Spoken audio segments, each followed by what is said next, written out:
valley of the shadows, land of the scorpion.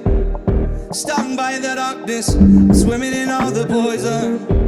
I need some angel music, so damn hot down here. I need some angel music, so to wash away the fear. Come with some angel music, so damn hot down here. I need some angel music, so to wash away the fear. Holy, unseen, I plead, show me some mercy. Grandma, come on down here and sing your prayer with me.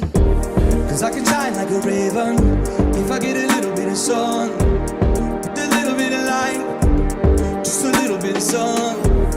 I can shine like a raven if I get a little bit of sun. With a little bit of light, I can shine like a raven. I can shine like a raven. I can shine like a raven. In the land of the shadows, the valley of the scorpion. Stung by the darkness, swimming in out the poison. I need some angel music. I need some angel music. I want some angel music. The song to wash away the fear. Holy, unseen, I play. Show me some mercy. Grandpa, come on down here and sing your prayer with me. Cause I can shine like a raven with a little bit of sun, a little bit of light, just a little bit of sun. Black feather glisten, just a little bit of light, a little bit of sun. I can shine like a raven, shine like a raven. Black feather glisten.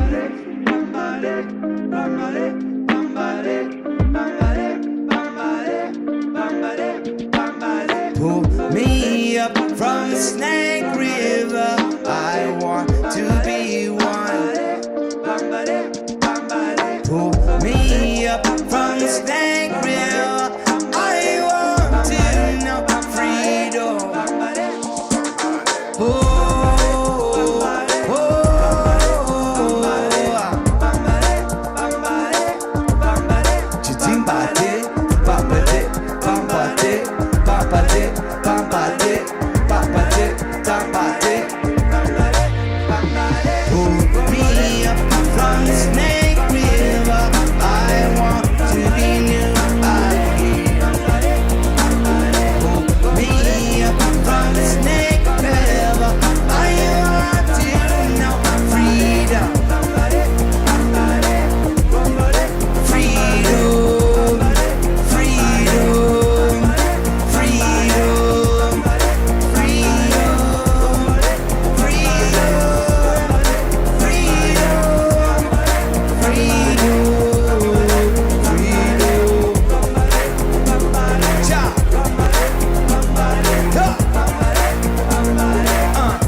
Dead air, boy. Dead air. Hurry up, talk.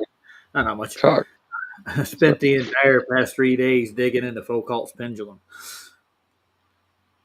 That's fun, dude. Let me tell you. That's boring. I've been spending my days just listening to that album and fucking memorizing the songs. The album that song came off of, you fool. Oh. I was stuck on that, dude. Well, they accept Foucault's pendulum as empirical evidence, but I don't need a gun, got a djembe. I love that one too. I don't got a gun. Cool. Got a djembe. Yeah, djembe is a drum. Yeah, I know. So that's what he's. Yeah. I didn't know what it was. I had to look it up, but oh well. He plays one actually. It's probably on that album too. He does a couple of solos and stuff. Yeah, he's a goofy. Like every time I watch that video, I laugh because he's such a goofball. Like he's walking around like limp leg. He's just goofing around, right? It just cracks me up. But if you listen to the words of the song, there's so much meaning to it. It's like I sat there and analyzed it and thought about it. And was like, wow, this is a beautiful song. Like love it. You love that song that much? Huh. Yeah, I do. It rings in my head all day long. Even though I'm doing other stuff. It's just singing in my head now. John Buddy, I don't even know what he's saying, but I'm singing it in my head all the day. You should have stayed on last night, dude. We went through all kinds of music, dude. It was fun. I want to hear other kinds of music. It was a free for all. We went over to Rumble and just played all the mainstream music we wanted to, whatever we wanted to. Yeah. Anyways, I'm still stuck on this pendulum thing. And inside of the pendulum itself, it actually has a separate ball that moves. It's made out of lead. That's what causes its motion. And the ones I've been trying to tell you this, Roger. It's got a servo that keeps it moving too. Yeah, well, they don't keep them constantly moving. Matter of fact, no, it just whenever it starts to go out of position, it pulls it back in.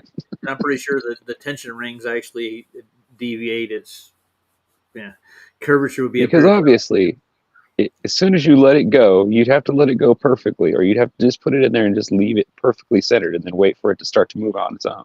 That would be more convincing to me. The only place you're supposed to get a 360-degree foucault pendulum is at the North Pole, literally. But see, so the point is, what they do is they calculate the other quarters that they are in the sections where they have them, and they have the mechanism moving it. But I mean, the deviation. No, they just divided it by 360 is all they did. Yeah, well, they quarter the circle. That's what they do. They square a circle. This is what they're really doing. Square, just paint square in a circle. You can't. It's possible. G-Man actually went to go look at one at a museum, and they won't let him look at the mechanism. No, they won't let you look because they don't want you to see that it's just a magnet with a damn, like a static type of controller arm on it. It's like a servo, but it controls it to keep it in the right place so it'll proceed like it's supposed to. Otherwise, it would just go wherever you. As soon as you let it go, if you let it go a little bit the wrong direction, it's going to go the wrong direction. It's going to go around backwards. You know what I mean? They don't want that to happen. The world celebrated foucault because he got one to go fully around the 360. That's fine. Yeah. Oh, his scientific and his gyro is even worse, dude.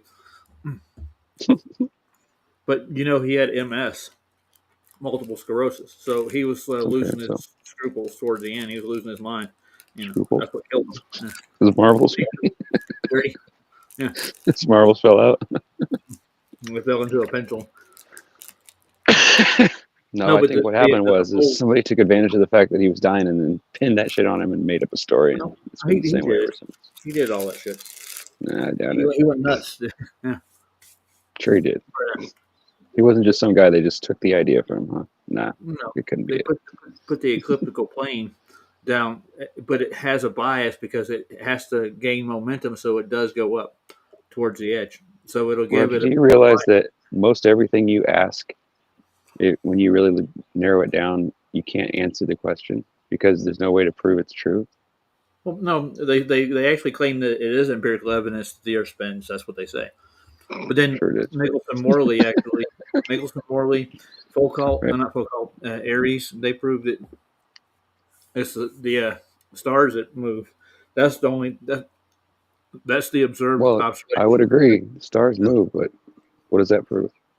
We're stationary.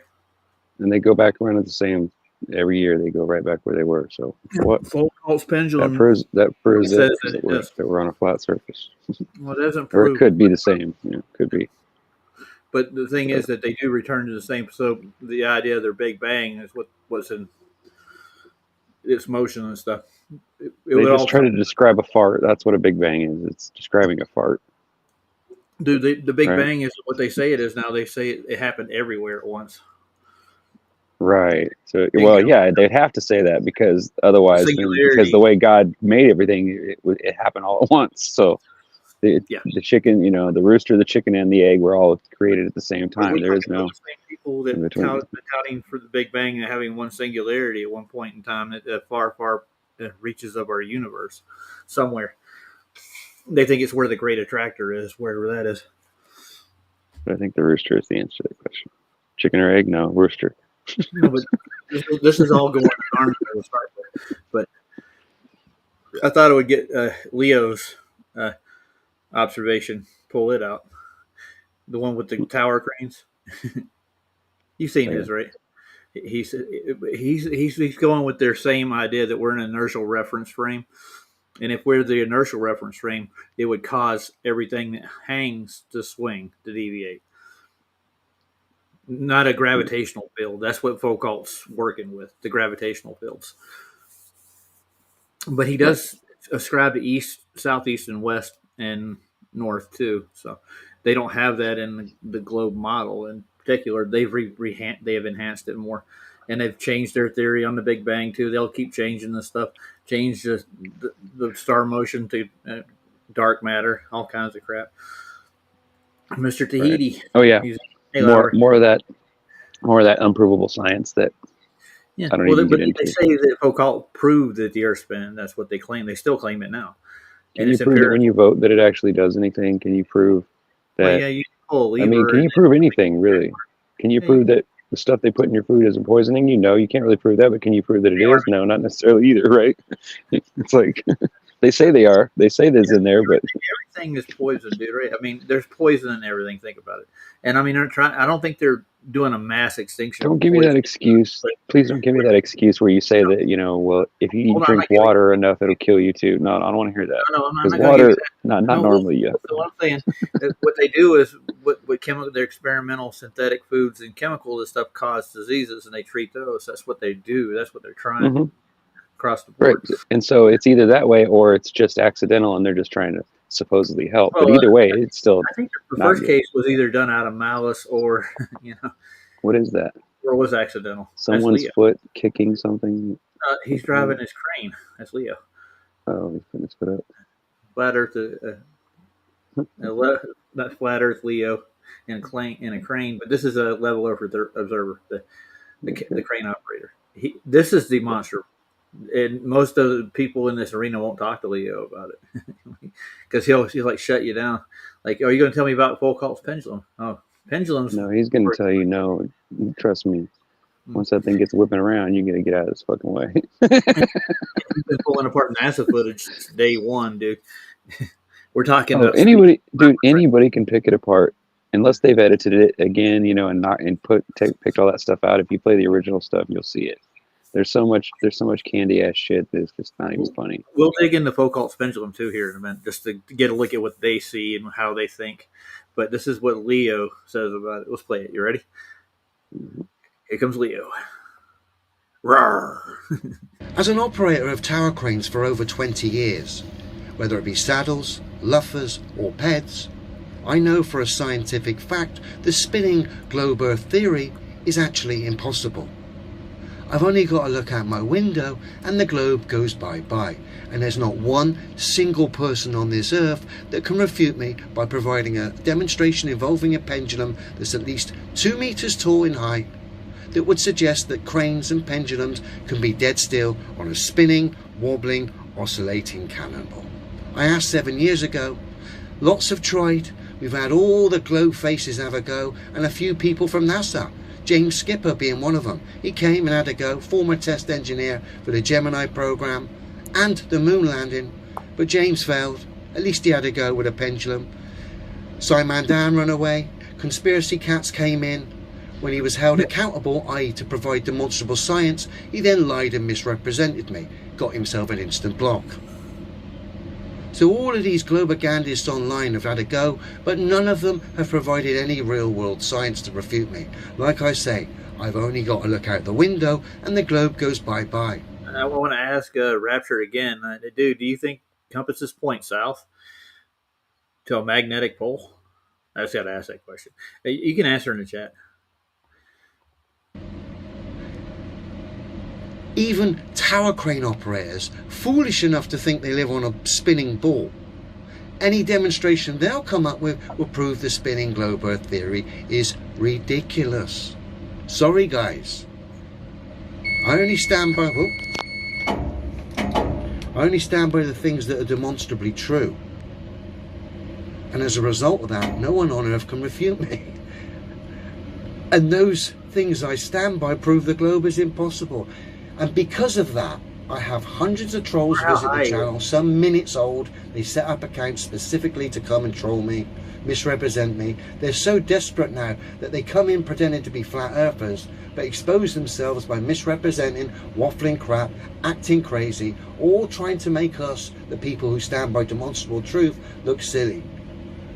So I'm constantly deleting and blocking people who represent the globe, whether it be straight up trying to defend the absurdity of the globe with words but no science, or actually being a bit more cunning, coming into the guise of so-called truthers, but again, waffling crap, exposing themselves. Sorry, every crane on Earth proves the globe is scientifically impossible. For the record here, anyone on Earth who wants to have a go, provide that link to the scientific demonstration involving a pendulum here in the pinned comment. It doesn't exist because the globe doesn't exist. If the Earth was a spinning ball, my career as a tower crane operator wouldn't exist, clearly. The force of gravity, whether it be the bending and warping of pantomime time or mass attracting mass, are both bunkum, both nonsense. Just silly stories attached to a natural phenomenon that clearly don't cut it when they come under the scrutiny that is the scientific method. So sorry, like I previously said, I've only got to look out my window and the globe goes bye-bye. Oops. I like his method there. That's pretty neat. Yeah, I mean, it's as simple as that. He's right. If we were in an inertial reference frame that was spinning at that speed, right? Think about it. Everything that wasn't attached would be in motion too. Exactly. Anything hanging suspended like that from some kind of cable, like, and that's what that is. It's like hanging from a cable to where, you know, any kind of movement of that arm, it's going to move, right? It's going to follow that arm no matter where it goes. So if anything was moving, the sky was moving, it would cause that arm to move. It would swing, right? You know, thanks to Newton's final statement was with the gravitational constant that everything's see, a held plumb bob down. proves this, Roger. A plumb bob. You just hang a plumb bob and then watch it go completely still. You know, wait whatever time it takes, because sometimes it takes a little while, but you know, it'll point straight down, and it always does, no matter where you go. There is no like center of anything. Hanging out with McToon. McToon's compass. We were waiting to see that demonstration that he said that the compass dipped south. I'll tell you what. When I go down, I'll take my compass out and I'll demonstrate it. I have 3 of them now, so I'll make sure I get a long needle compass too, just to demonstrate whatever they're talking about. That wouldn't change. But what I'm trying to say was that foucault. What that guy said might be true. It isn't, because no. Think about it, Roger. Think about it. If the center, if something in the center, no matter what kind of a magnetic field it is, if something in the center is pulling towards it and causing north to be north, got it? Then if you got far enough away from it, it would start to like fall off, and it would start to like not work anymore. I think that makes sense. It's not about. I really do. Working. It's not. He's saying it points south. Huh? Yeah, I know. No, but I'm saying it seems like to me, like once you got too far out, it would just tick, like it would just wiggle back and forth. It wouldn't really even work because there wouldn't be enough pull for it to actually point. It would just constantly like move this way a little bit and that way because it wasn't really getting the good full part of that field, right? Because it was breaking. Because at a certain, it's just like with light, you know, like, you know, what is that thing called about the light, how far it can go, so or whatever, the something principle or whatever. But anyway. Well, anyways, you know the compass the Rayleigh itself, principle. It is the south. Your compass becomes the south point. That's what we actually determined. This we actually went through this. Me and D-Man pulled apart a compass live, and they demonstrated it. And actually, it is the needle itself is the magnetic south. There is no real true magnetic south. There has to be in their model. There's supposed to be. I know there's no pull towards the south. There's nothing coming out of the south that pushes. It comes from the north either. And they try to claim that, but there's no proof of it. Oh, I can prove that it points north now. I can go outside with my compass, show you. No, I'm not talking about that. Yeah, but how easy is it for me to put a small magnet somewhere near that and make it go the wrong way? You know what I'm saying? All they'd have to do is put little magnets around in the ice, and you wouldn't even see them. Just for you, we'll play the video where McToon tries to answer that question. Rusted Soul asked him, He's out there talking about McToon measured this magnetic field stronger the further south he went. We're waiting for that data, dude. We're still waiting for that data. Yeah, I'd like to see that. Yeah. That doesn't make any sense. No. Unless it's all just a farce. Maybe somebody did walk around and put something under the ground that's far enough to where you couldn't see it, but it would actually have an effect on your compass so that it would point towards the north most of the time. But then when they don't want it to, then it won't, right? Yeah. Think about it. So you're raptured again. Are you going to go by your name? Are you raptured again? Do you believe in the Bible? The Bible doesn't tell about a sphere Earth at all, dude. So you can keep no kidding out here chirping in the chat. Oh, you're talking to him? Yeah. Good God. Australian Navy, my that idiot. That's Toon versus the Australian skeptics. Got a point. Australian Navy report. No, but I'm laughing at what he said. I was just reading this. I just wanted to say hi to some people though too. Oh, don't worry, Rapture again. I'll be down in Antarctica next year. I'll demonstrate. Who else is here? Bianca's the here. Idiot McToon didn't. Sarah G. McToon left himself wide open. Luke. He really Luke's did. Here. I didn't see Luke earlier. Is Luke here? I don't know. Is Luke yeah, he was. Huh. Larry was here. So we're gonna play the thing I didn't really get to play earlier. It's the TFE House of Horror. Lord Racer was here. You saw him? Yeah, Lord Racer's here. Yeah. Okay. Cool.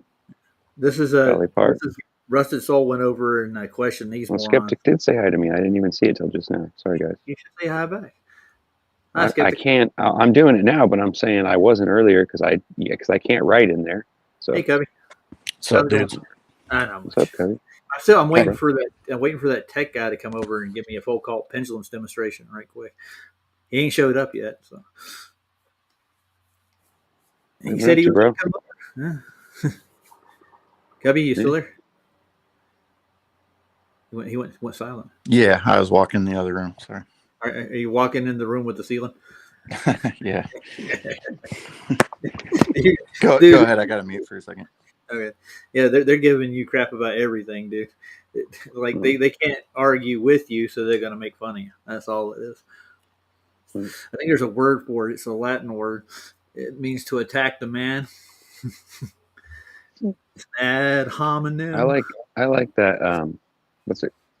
Quetzalcoatl. That means snake that eats man. I think that's a funny one. That's a funny one. It's like people call themselves that online all the time. I always laugh at it. I go, yeah, okay, I get it, smart ass. Yeah, I get it. I wonder what your bar mate means. It means somebody you hang out in a bar with and get drunk with. That's what it is. What was the word? What was the word you just used, Ryan? Yeah. What you just say a second ago? I don't know. You were talking about people like talking. Never mind. Ad hominem. That's what I was talking about. An ad hominem. Oh. Give me a second. I'll figure it out. Yeah, I was gonna say you got me when you asked me, then I went blank. Sorry. Talking about the Latin word for to attack the man. The ad hominem. Oh yeah, I said Quetzalcoatl because the Quetzalcoatl means a snake that eats man, right? Instead of it's eating its tail, it eats man, right? And so I remember that was like something I saw and I don't remember where I seen it, but I took pictures of it, screenshots of it because I was interested in what it meant, like how there's all these symbols in all these different brands and stuff like that. It's just creepy stuff like that. I don't know if any of it's true, but sometimes I get paranoid and I watch stuff like that. And it's like, what the hell, dude? Yeah. Gotcha. All right, so let's play where I'm going. This is a circus fun house right here. Look at it. We got Max, McToon, and Rusted Soul all on the same stream. Oh, wow. They're buddy now. Huh? No, they're not buddy. She's asking the questions that they were denying about TFE, what they brought with them, what experiments they were supposed to do. It's basically this is the stuff you've been covering so far for the last couple of days. I started covering some of it yesterday or the day before, sorry. Whatever. Yeah. I didn't get to play all of it, so I should take it back to the very beginning. That way we can get the full premise of it. I love the cat. I keep seeing the cat, and I keep thinking to myself, now I understand why what's his name put that cat in his video. Remember when he put his cat in the video that was flying around in the video that he made? Remember? And then now I understand where he got it from because he probably saw that same image right there. He saw the cat merge with DJ New Moon. Yeah, I think so. Yeah, that's the guy. Hey, it's Harmon. Remember when he made that video where his cat was flying through the, like he had like an AI digital of his cat, And I was like, I asked him, I said, whose cat is it? And he said, it's mine, remember? But then I Yeah, said, I well, think why that's did you put DJ. the cat in there? And he goes, oh, you'll get it. You'll eventually get it or something like that. And I didn't until I saw this. Then I was thinking, okay, so when he watched these videos and he watched this originally, he was probably saw that cat and that's why he put it in the video. Because he was like making fun. It's like, you know what I'm saying? think you're connecting too many dots, Ryan. I know, probably, but who knows? When you were saying the word Quetzalcoatl, does it start with a Q? Quetzalcoatl, yeah, I think so. That's starting with you, yeah. I remember if it's the same one, we called it Quetzalcoatl. But Okay, my bad. No, I'm pronouncing it wrong. it could be. Who knows who's pronouncing it right? I said that's how I was raised saying it. Gotcha. Tomato, gotcha. Yeah, who cares? I just making sure it's spelled with a Q. I was hoping that would be good enough. And yeah, I'm not sure how it's spelled. America. It usually spells itself. That's what I usually do. Is I just spell part of it and it pops up. Yeah, from what I remember, and this is back when I was a teenager. Okay, go ahead. What? Go ahead, Ryan. You said no. I was just saying because if somebody's doing donuts like a block away, and I don't know if you can hear it through the mic or not. Yeah, we can kind of. Yeah, but not enough to disturb us. No. Anyway, so all right, then I'll just leave it. That's what I like about all these content creators. They should figure out by now when there's loud noises in the way background, we don't hear it. They do, you know, because they can hear so well. They think it's coming over. And those squeaks we can hear, but we wouldn't know what it was. Anyway, so Quetzalcoatl, from what I remember, it came from South America or no Central America, I think. Yeah, from the sun gods. Portuguese or Spanish. It's either one of the two by the sound of it.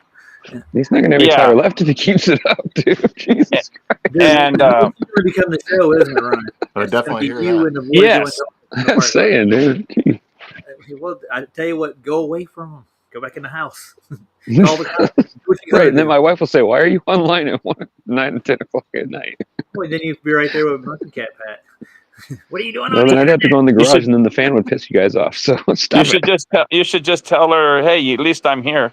Yeah, there you go. Well, she knows that, though. She knows that.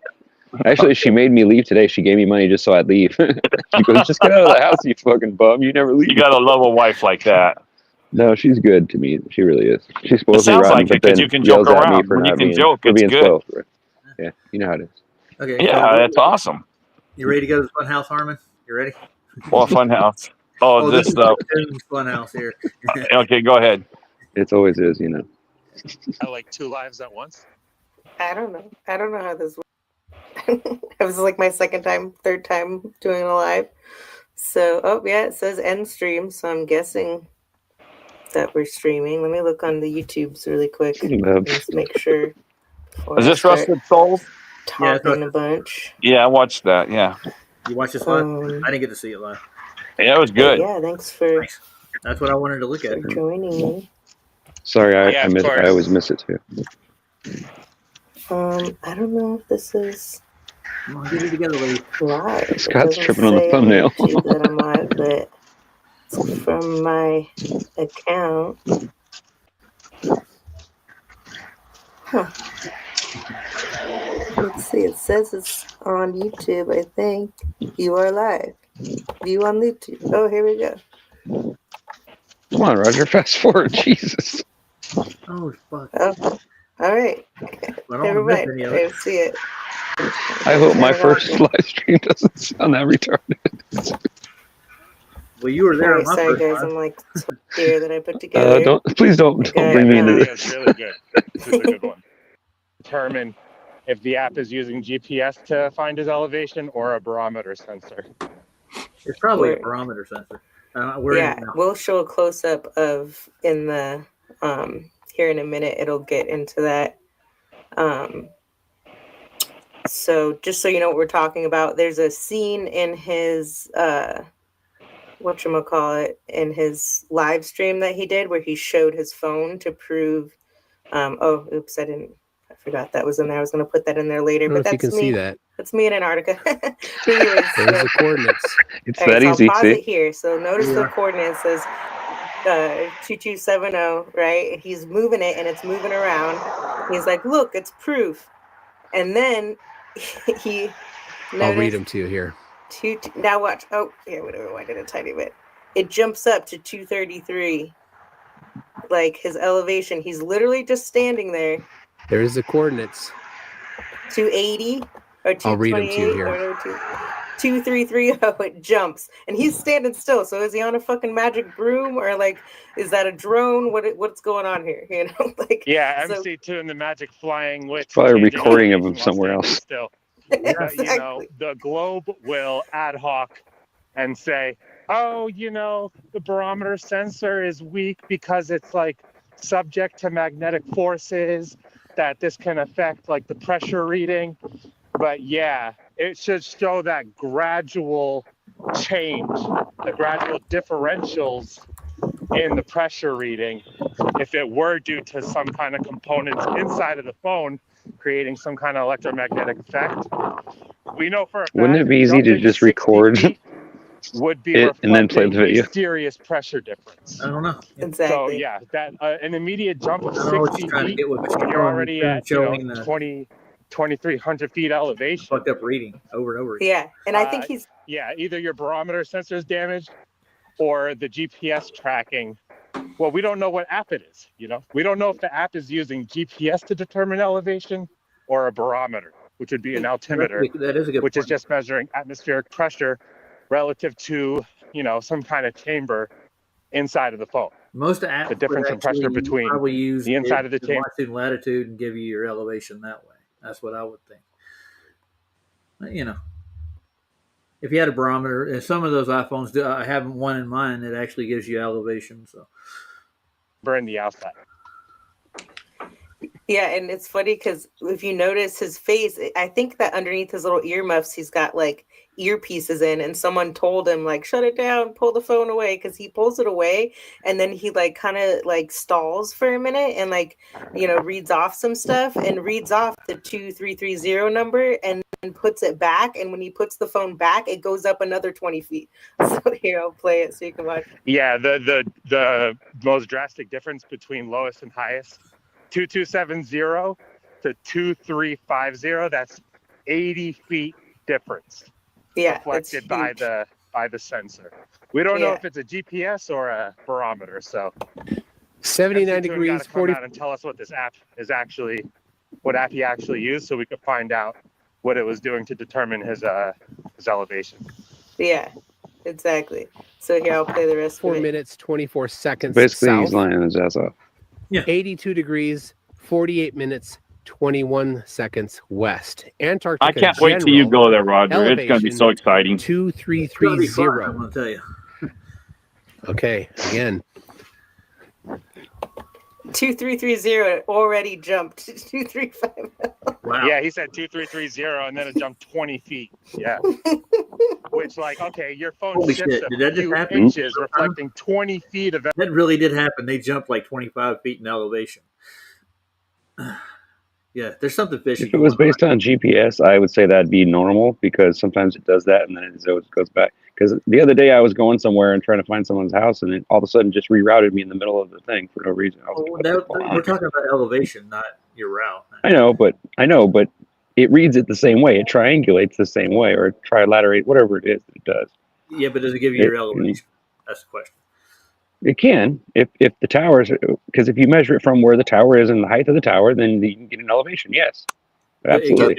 It gives you an elevation reading on your barometer compass. I'm not sure how it transferred from the tower, from the GPS tower to the phone, and how well it works, but I've seen it jump before. Like when I'm not necessarily watching that kind of a display, but I've looked at where where I'm at, and then suddenly I'm not where I'm at, and then it goes back again. So I've seen that happen. Yeah, so it does happen with GPS. It's not saying he's not where he's at. He's been at 55 degrees. It's been back and forth between 54 and 55. He's like right on the line, but the elevation actually changed. No, I do understand what you're saying. It's like, yeah, if it's that sensitive, then there's something wrong. It's probably a recording, and he's supposed to only hold it in front of the camera for a certain amount of time, then pull it away. And if he doesn't, then yeah, you end up with it looping or something, and then it goes back the way it was, and then you realize it's just a recording, and he's playing it on his phone, so that way you can see it. But he's covering it up somehow so you can't see that it's playing the recording. You know what I'm saying? The reflection will cover it up. Cubby, what were you saying? Speaking of that, I wasn't fully paying attention there, but like, is there a clear shot of at the top, he's got an iPhone clearly there. At the top, does it say a time? Oh, like in the top left? I think they got that at the very beginning. We'll see if they show it again. Let's see. Yeah. Elevation difference. Either there's something wrong with the sensor or the GPS. Yeah, or it's like hooked up to a drone or something, and he can't control the elevation, and that phone is just like some decoy phone connected to some, it's not even his Right. real phone. It's like some government issued phone that's connected to a drone somewhere or some shit. I don't know. I don't know what Anything's that Yeah, means, possible that's but at this point. actually, that is the third option, that his signal's being spoofed by some kind of nearby craft. I thought that was like great when you pointed that out. I was like, oh my gosh, Jesse, you're right. Holy shit. The number, like I was looking at all this other stuff up here because when he moves his phone, all the other stuff does move, and it looks like, and 50 feet, 55 degrees, like that is really warm for like, like shit, dude. That's like, And to answer the other boy's question in the audience, compasses work in Antarctica. not. Yeah, My what's crazy real about quick. it is, I didn't say the they difference didn't. in pressure. I Yeah. I'm just so you know, I didn't say they didn't. I was just thinking like I saw someone wrote in there that was talking about when you get to a certain point in Antarctica that it starts to act funny. Like that makes sense to me. That I think that would really happen if there was really a dome and all the stuff that we claim is true. I think that would really happen because the dome should cause a magnetic field fluctuation right near it. So when you got close to it, it would cause some kind of reflection or something. It would cause some kind of anomalies. Let's just put it that way. I don't know.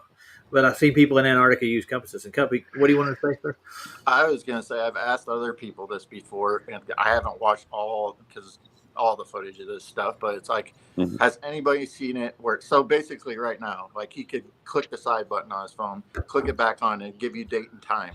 Has anybody that was down there? Did anybody do this? Like to me, that would just be the I simplest don't thing in think the so. world. Right, Just to show see a the date screen and where they had time. to put their password in again, right? Just so that you Right. know that they're not fucking playing a video on their phone, right? Exactly, or Right. faking the phone Exactly. screen, right? Good Exactly. idea. Gotcha. I don't think anybody did. Hey, Scott, how you doing?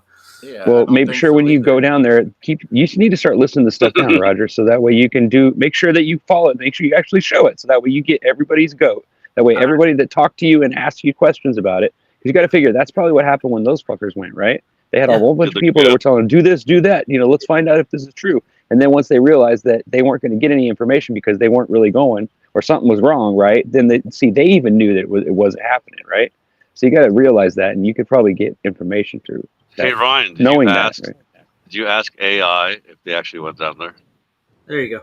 No, I've never asked that because I don't have any of the raw video that they shot. Because all I'd have to do is check the timestamps, and it told me that if I gave it the video, that I could enter it, and it would gladly chest it for me. Yes, but I haven't No, got but any raw footage of it.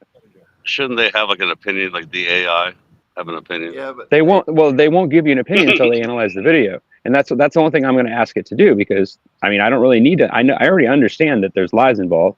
I need it to give me an honest look at it without being biased, and that's basically why I'm using it, right? Yeah.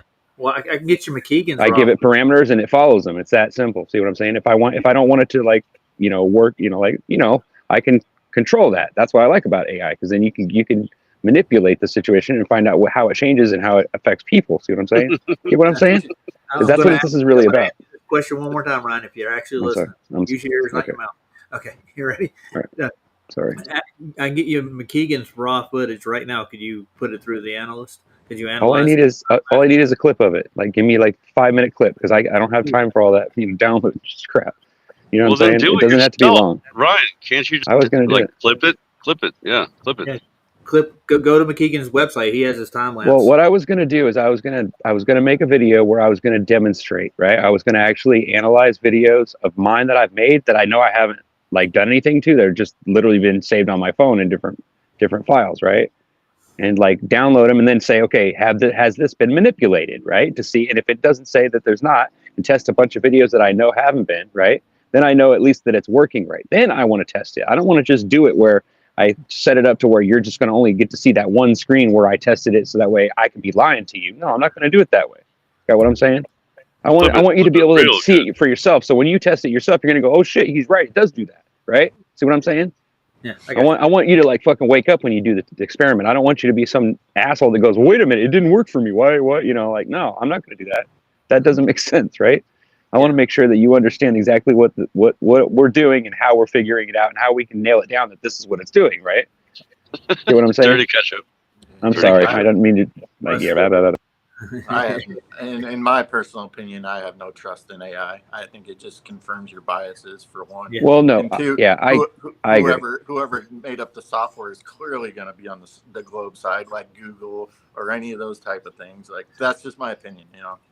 Well, even if they weren't, I think that they have to follow certain guidelines in order to keep themselves from getting in trouble for that. So I don't blame them for doing that, but at the same time, there's ways around it. Like they make it to where you can get around it. Like I've had to sit there and agree with me about lots of things. For what? You don't blame them for what, Ryan? What? Using AI? They're smart. No, blame them for for programming it a certain way. Deception. Well, you got to figure, how do you program something that doesn't have any idea what fear is? How do you make it scared? How do you scare something that doesn't understand fear? You have to teach it to fear, right? Yeah, exactly. So you have to sit there and go through. So you're going to need people to sit there and for you to get them scared and for that computer to see the reaction and to log it, right? That's the only way you're going to really make that work. Get what I'm saying? So you either have to torture people, right? Ryan, so think about it. Have you ever thought that maybe it's like the Nephilim? The Nephilim. Yeah, no shit. You think I haven't asked it if it's animate, if it's really just trying to trick me? Yeah, I've asked it that. Of course I have. What I'm saying though is like, then who's programming it then? You know what I'm saying? Like, well, then who are we talking about then? Programming it. People. Well, I'm talking about a free version that I use as Copilot. That's usually what I talk to. That's what I'm talking about. You think it's like one of those like filtered things, Well, of course it is. But if you filter it yourself and you tell it what to filter out, like you tell it to filter out anything you can't prove scientifically, it will do it, and it'll give you answers. You still have to argue with it because it gives you answers that don't match up with that. But then you have to tell it why it's wrong, and then it usually gets it, and it goes, you know what, you're right, and it analyzes and it gives you the right answer. Like it tells you like the same person would. But listen, I understand that that's all it's doing. It's imitating what a person would say if it was smart enough to answer the question. That's all it's doing. It's imitating it by looking at conversations where people have asked that question and then answered it, and it actually made logical sense to them, right? And then using that in order to convince you. Get it? That's why it's psychology. That's why it's psychological. Sarah's got a question for you. It's like, who's programming? Okay. I don't know. Honestly, if it was 1989 right now, I would be exactly. like, Copilot this uses is new because it's learning about it. Yeah. Listen, dude, if it was like old technology, I'd be like, okay, cool, yeah, this is old. This is like, dude, how many years have we been doing this? Here's the thing. AI's been around for a long time, dude. You just didn't realize it. They just didn't call it that. Yeah. I know. But to me, it's not AI. I don't think you guys understand. You don't understand how with it. That's what you don't understand artificial intelligence. Trying to code something like understanding and intelligence, it's impossible. It's almost impossible. It's really hard just to make it act like a person, but it's not really thinking itself. It's just following a pattern. You're having to tell it every question to ask and answer in all these different ways of analyzing the information. The version you teach using. The version. Yeah, you have to teach it. It sponges off of you to learn it. Yes, but that's all it's really doing. It's just saving you time. It's fun. It's not really, but it's not intelligent. It doesn't sit there and think about what you're doing after you stop asking a question. It only computes when you ask it a question. So it's never going to take over the world, dude. It doesn't make any sense. Check this out. So you don't think that AI has far outpaced the human mind at this point, and it's not deceiving people? When it comes to retrieving information, yes, of course. Yeah. So in other words, because it happens lightning fast, but that doesn't mean that we can't outsmart it because we do. AI you're not. I don't think there's any human. I shouldn't say you, but I don't think there's any human that's gonna trick AI. Like I think it's far outpaced the human mind. Well, I honestly don't call myself a human, but I don't believe I'm from here. But okay, what do you call yourself, Ryan? A Cookie Monster. I call myself a creation of my Lord and Savior. Dude. That's what I call myself. Can I say something about that AI right quick? Oh, geez, you're here still? Yes, I've been. Just kidding. Wow, dude. No, I know. Like you said, you didn't kid yesterday, but now you kid. I know you do. You got a good sense of humor. Anyway, I kid. You got to if you're on Roger's channel. Hey, I love. Listen. Did you hear that? I love when Harmon talks. For me to poop on. For me to poop on. There you. Anyway, so I was at my dentist the other day. I never use AI much at all. I don't think I've ever used it for anything. But I'm using Google, so it's the same thing basically. Anyway, so the dentist is there, and I'm sitting in the dentist chair, and I was talking to him about X-rays and how they work and love stuff. His chair. You want his chair? You want his chair, don't you? Hell yeah, I want that chair at home. Yeah. That's my ultimate goal to have a Yahoo dentist is what chair. made it popular, right? Anyway, so I'm sitting there, and he engines. asked the questions, right? And that's the first time I've ever been around it. And when it answered, it was so general. He had to ask like 5 questions to zero down to get the answer he wanted. So is that always the point? Is that always it? No, sometimes it's easy. Sometimes it'll outsmart you and give you the answer in the first time you ask a question. It'll actually answer your question by telling you all the information you need to know in that set of understanding, and you'll be like, "Whoa!" Every question he asked, it was always so general. Then I had him ask, "How many people died from fentanyl in 2019?" It can only look up data strips. Like if there's no data for it, it can't look it up. I said, "Oh my goodness!" Go ahead, sorry. Anyway, and the answer was tens of thousands, which isn't even the right answer. It's only 17,000 that was recorded. So you would have to. So I guess it's things that it doesn't want to answer. It's going to be vague until you search it down. And the other thing I found out was, these CAPTCHA things that want to know if you're human or not. Yeah, that's the reason why. That's the reason why people put that on there. Yeah. Show a bridge. What is a bridge? Or what is a plane? A bike. Yeah. A bike. Yeah, or stairs. It's to stop the internet from breaking. That's what it's called. Or your ugly girlfriend. So something like that. But anyway, all that stuff. My ugly girlfriend, I meant to say. Listen, your chair is not ugly, dude.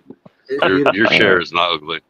Anyway, so they say that was all part of programming this and feeding into AI since the beginning. The CAPTCHAs, because they want to know how humans reacted to it, and that's part of their. That was just one. There's many out there. I found a list of them that do that. Nice. But like I said, if this is all experiment under AI, honestly, we are exactly. All right, I think he's right. Let's get back to the Fun House of Horror really quick. All right, but it doesn't stop me from being interested in talking to it. Oh no, not at all. Consistently near water surface. He's not going to stop. 2,300 feet elevation in Antarctica. The difference in pressure is it's such a little change at that altitude. So for it to reflect 80 feet, that's a serious pressure difference at that altitude. That is clearly not happening because the only feet difference from just lifting the camera up and down. That says something. Either the thing's busted or they're feeding them information. I think. What moves his phone a few inches? Well, it's just a recording of jumped 80 feet from the last screenshot before this. He didn't move. Which means he's probably in an airplane recording it before on the way over there. Because the pressure changes. Yeah. Yeah. Well, yeah, exactly. Yeah. As soon as you get a little bit of, the airplane drops a little bit in feet. Yeah. It'll happen like that. You'll drop 80 feet easy. Yeah. Trust me. I know it feels like you're falling thousands of feet, but you're only falling a few hundred, but turbulence is what it's called. I think there's turbulence and there's another one that makes you just fall out of the sky really fast. It's crazy. That's why the pitch data jumps up and down a little bit. It goes straight, but it just goes up exactly because you're in a plane and you're moving 500 miles per hour, so it's going to do that. Pressure differences changing. Yeah. I'm just guessing, but I don't know. Exactly. Yeah. Yeah. So completely weird. The Globers are going to write off and say the barometer sensor in that app is broken. It never works. Well, then why don't you show us how you're going to measure your elevation then? Exactly. Just like that sounds. Reader. That guy's voice sounds familiar. It was a $30 Lux reader, and I didn't test it before or after. I'm okay, so that's why it's reading. You're in a studio. Cool story, bro. Whatever. Yeah. This is just another failure to bring proper instrumentation to measure anything. Yeah, exactly. And we'll get into this is his attempt at showing his latitude and longitude. This isn't even supposed to be about the altitude, but the fact that he tore his phone away from the camera the moment that the altitude dropped or it rose 80 feet. He's a flat earther. Once he noticed it changing drastically, he tore his phone away from the camera. Jesse, this guy. Exactly. We come on. Oh no, can't have them call me out on this one. I think this guy's name's Jesse too. He just doesn't go by that. Yeah, there's so much. He's cooked, man. It's crazy. There is the GPS. Yeah, this is an attempt to show the GPS position. So this isn't even really a Garmin. This is just his cell phone. Yeah. Where I am right now. So that means he could be faking it. How do you argue that this is live updating? It's not a screenshot. You see that?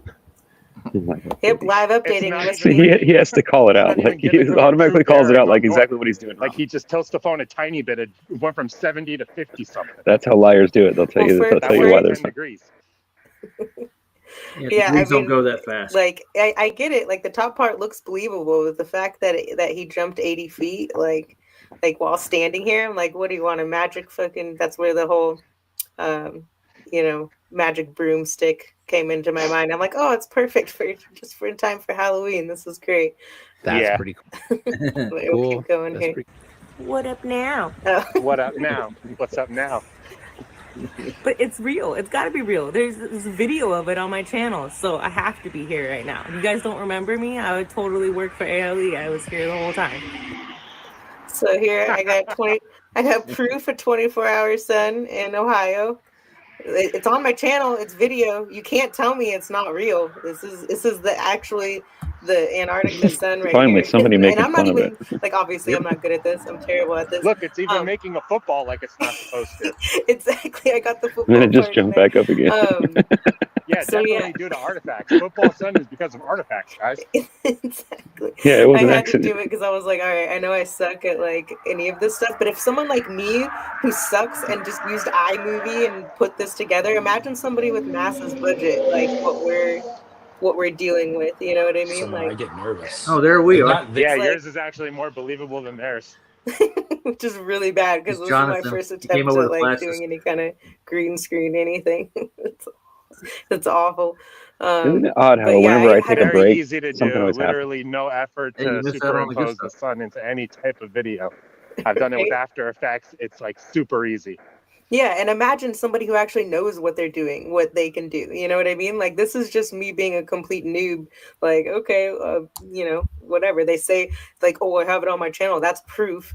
Like, okay, well, then here's proof also. And I had to put in this little clip of Jonathan talking about his crisis actor shit because it was just it's been a minute and I forgot all about it. And I'm like, oh yeah, this fool said he was a crisis actor. So it's short, but here we go. This situation, but if I have to go sit in front of the ABC News and talk about a house fire, right? I'm in LA. I'm not nervous, but I don't want to say the wrong things. And then sometimes you do. You have these slips. Or you want too much to convince someone of something. And I think it's important, like people had to have the in this piece and in any piece, they have to have room to breathe. There has to be trust in the conversation. People are going to say the wrong things. People are going to make mistakes. They're going to say Do you see the look on Pat's face? He's reading Discord right now, and I'm just telling him what I'm thinking, what Jonathan's saying right now. That's all that's going on. We're not even paying attention to what he's saying. They're going to say stars and planets. And I think a lot of times you have to go back and like try to find the agreement. Like, what do you think those words mean about that? So we got to find the moments where they are, and we got to present their ideas the best. And it's not important for me to have this moment at the end of the doc where it's like, look, we win. Well, and look, we win. Like, he claims to be a flat earther. like, so now he's like, I don't know, sounding like a glober in this part. Like, look, we win. What is he talking about? If I have to stand in front of a house fire in LA, are you saying that you didn't have to, but you did? Like, what are you talking about? And that you mess up your lines. He's literally implicating himself as a crisis actor. Exactly. He's literally saying, oh, sometimes you mess up your lines. Sometimes you say things you don't mean to say. Like, yeah, that's something that actors do. And like, yeah, here, we'll just keep going. Yeah, he's nervous because he wouldn't be reporting on his, actual presence at the house fire. He's literally saying he would be lying. Yeah. So he's a crisis actor. End of story. Well, and then just now, like he supposedly was a flat earther, and just now he said, "I'm not going to be like, haha, we won at the end," and like rip up the map. No, we determined that he's not a flat earther after this conversation. That's what really happened. Yeah, That's also not what a crisis actor means, but I get what he's saying. Yeah, the way he went on this rant when he first, like, I believe there's two suns, and do you know any flat earthers that think there's two suns? I don't know. I feel like I've heard somebody say it before, but yeah, they're few and far between. Yeah. He believes there's two suns, and he got it from a Russian. Is what he said, and that was his first thing that got him on the flat earth or whatever.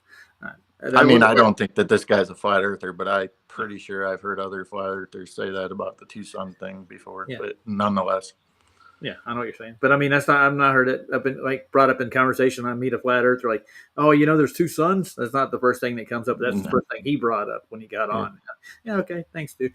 I mean, in short, I mean, none of us knows what's going on for real, but I mean, it's nuts. Yeah, because most people like, well, we haven't found the curve yet. That's usually the first thing I hear from most people. And what is gravity and how do they prove it? We'll walk through all that crap. And this is your basic stuff that you learn that the misinformation that science puts out is truth. So, but he's also a what do you call it, a CGI expert from Hollywood. I don't know why Duffy chose him. Who, Randy? Yeah, I've looked at some of his work. It's not the best, but he is. So that's why I think they brought him in. You can tell by the TFE footage how good he really is with his work. Just saying. Right. Exactly. Crap. Whatever. And I'm like, what do you mean we win? If you're a flat earther, then it would be like, oh, you guys won because you're supposed to be one of us, right? It was a really weird, like, yeah. Him and Mark Herman jumped on the final experiment out of nowhere. Will Duffy was so excited. Candace Owens wants to come with me. Ooh, I can't believe it. Yeah, but we don't even know, like, who are these people claiming to be flat earthers? They never came into Discord, never posted anything anywhere about believing in a flat earth. Yeah, and what's the chances that this guy gets invited on and he's like, oh, I just so happen to be a flat earther too. And like later on, there's a guy that they interview that's the head of the marathon runners who happens to like have like admitted to be like trolling flat earth for like years or whatever. So I'm like, what? Like, what's the chances of you happen to like the guy that happens to be the head of the marathon runners also happens to be like a troll in internet land for the Globers also, like come on, that's just crazy. Yeah, this guy's bugged we win out. Oh, sorry. Oh yeah, not to mention MC Toon deleted this dude's body cam footage off of the section called TFE on mctoon.net. For some reason, he deleted this guy's video. Really? So yeah, we're gonna. Wow, I didn't know that. Huh? Nor did I. Who was the guy that? Who was Candace Owens? The Mark. What was his last name? I don't know. He's a cubby dude. His last name was Harmon. How can I forget? Mark Harmon. Really? Mark Harmon. Yeah, seriously, that was his name. No. So yeah, how come nobody ever brings? I mean, a few people have, but how come nobody ever brings? We had him on. We had him on here actually. Asking him about the Rumble stream that they had going. Yes, we asked him about his ticket and everything else and his stamp. What was his answer then? I can't remember right off the top of my head. I have to go back and look through the videos. What was it on? Can you believe I remembered his name, Cubby? hard to remember. It's your last name. That's my first name. But last name, first name, same thing. That was on Flatsoy's, Roger. He's on Flatsoy's channel, yeah. Okay. And Mark Harmon came and did an interview with us. Gotcha. Am I adding you twice? What the hell? Which one is you, dude? Wave, Scott. Really? There you go. Yeah, the bottom one. Kick that guy. Kick both of them. Kick both of them? Okay. Yeah. I'll kick both of you. That'd be fun. All those in favor say aye. Aye. Nobody else said aye. Aye with Cubby. Whatever Cubby says, just double it for me. Oh, man. Candace Owen. How come they deleted the footage they did get? I don't get that. I think I know why, but I'm not going to say. It's probably I'm going to say it anyways. It's probably because the sun actually set. That's the problem. That's why the footage doesn't exist anymore. There's just so many things they could have, many everything. Fail safes that they could have went through, other things, I can't think of the word at the moment, but basically fail safes that they could have done to avoid a bunch of this if it were in fact a real thing. But anyway. Yeah, well, they knew we were going to pull it apart. Fail safe, yes. It's true. Yeah, that's a good word. I like it. Fail safe. They could have thought of this stuff before they went, but I guess they weren't as prepared as they thought they were. There was a point in time when. Go ahead. No, go ahead. I really think, looking back, that Witsit was just high the whole time there. Yeah, I wouldn't doubt that at all. Look Yeah, at him. because as soon as he gets away from his wife, even when he was in Vegas, as soon as he got to there and away from her and left her back there, he was high 100% of the time. I wonder why. But what does that matter? I mean, honestly. Oh, because he just wasn't there what does that coherently matter? trying to talk or Does do that anything. matter? It's a factor if you're drunk. Okay, if you're drunk, does it matter? If you're driving, Yeah, if you're out there that's trying to two do different. stuff That's a and you're way high, you different can't thing. even If you're concentrate. drunk and high, is way two different things.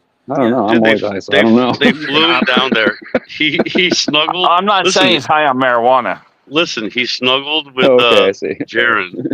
He snuggled with Jaron. That's all he did. He snuggled with Jaron, and he hung out. Like he barely even did anything. Come on. Yeah, he Is there snuggled. enough room in the bed with Jaron and his dick and Witsit? But whether he was high or not, I don't know. I never saw it, but he still would have been able to operate and do the things that he needed to do. They just didn't do it. Yeah, they were lazy when it came down to it. He didn't do any of the experiments they were told to do. They had a whole list of stuff. They were there to buy shit and go to a restaurant and hang out together. They were going through. They went. That's all it was, dude.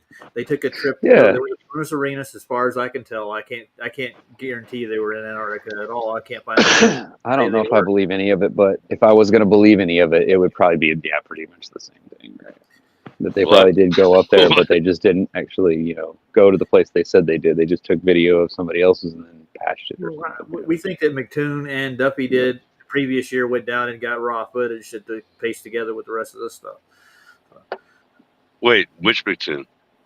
McToon? There's only one. Which one? Which one? There's three of them. McToon. Which one though? I've got a new name for him. Cubby sent me his new name. What was his name? Mole? Is there a mole or not, dude? He might be CIA, but anyway. I told you he was an agent. You didn't believe me? So I mean. Not just that. If you want to go by, let's say we'll go by the globe theory. It's like any of these things they did down there, they needed to be repeatable, right? You need to. It needs to be demonstrable, repeatable, and irrefutable evidence.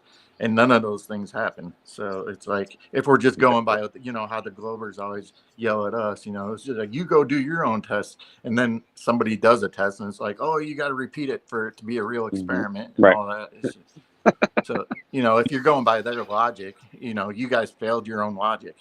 Yeah, they did. Miserably. McToon actually kept saying that none of that matters because he's got something else rolled up his sleeve or something. Yeah, they're planning the next one. Yeah. It's been a couple of years. Yeah, because this was all a test to gather information to try and basically when they roll out whatever they roll out next. The next thing, yeah, they can cover up all the mistakes they made this time.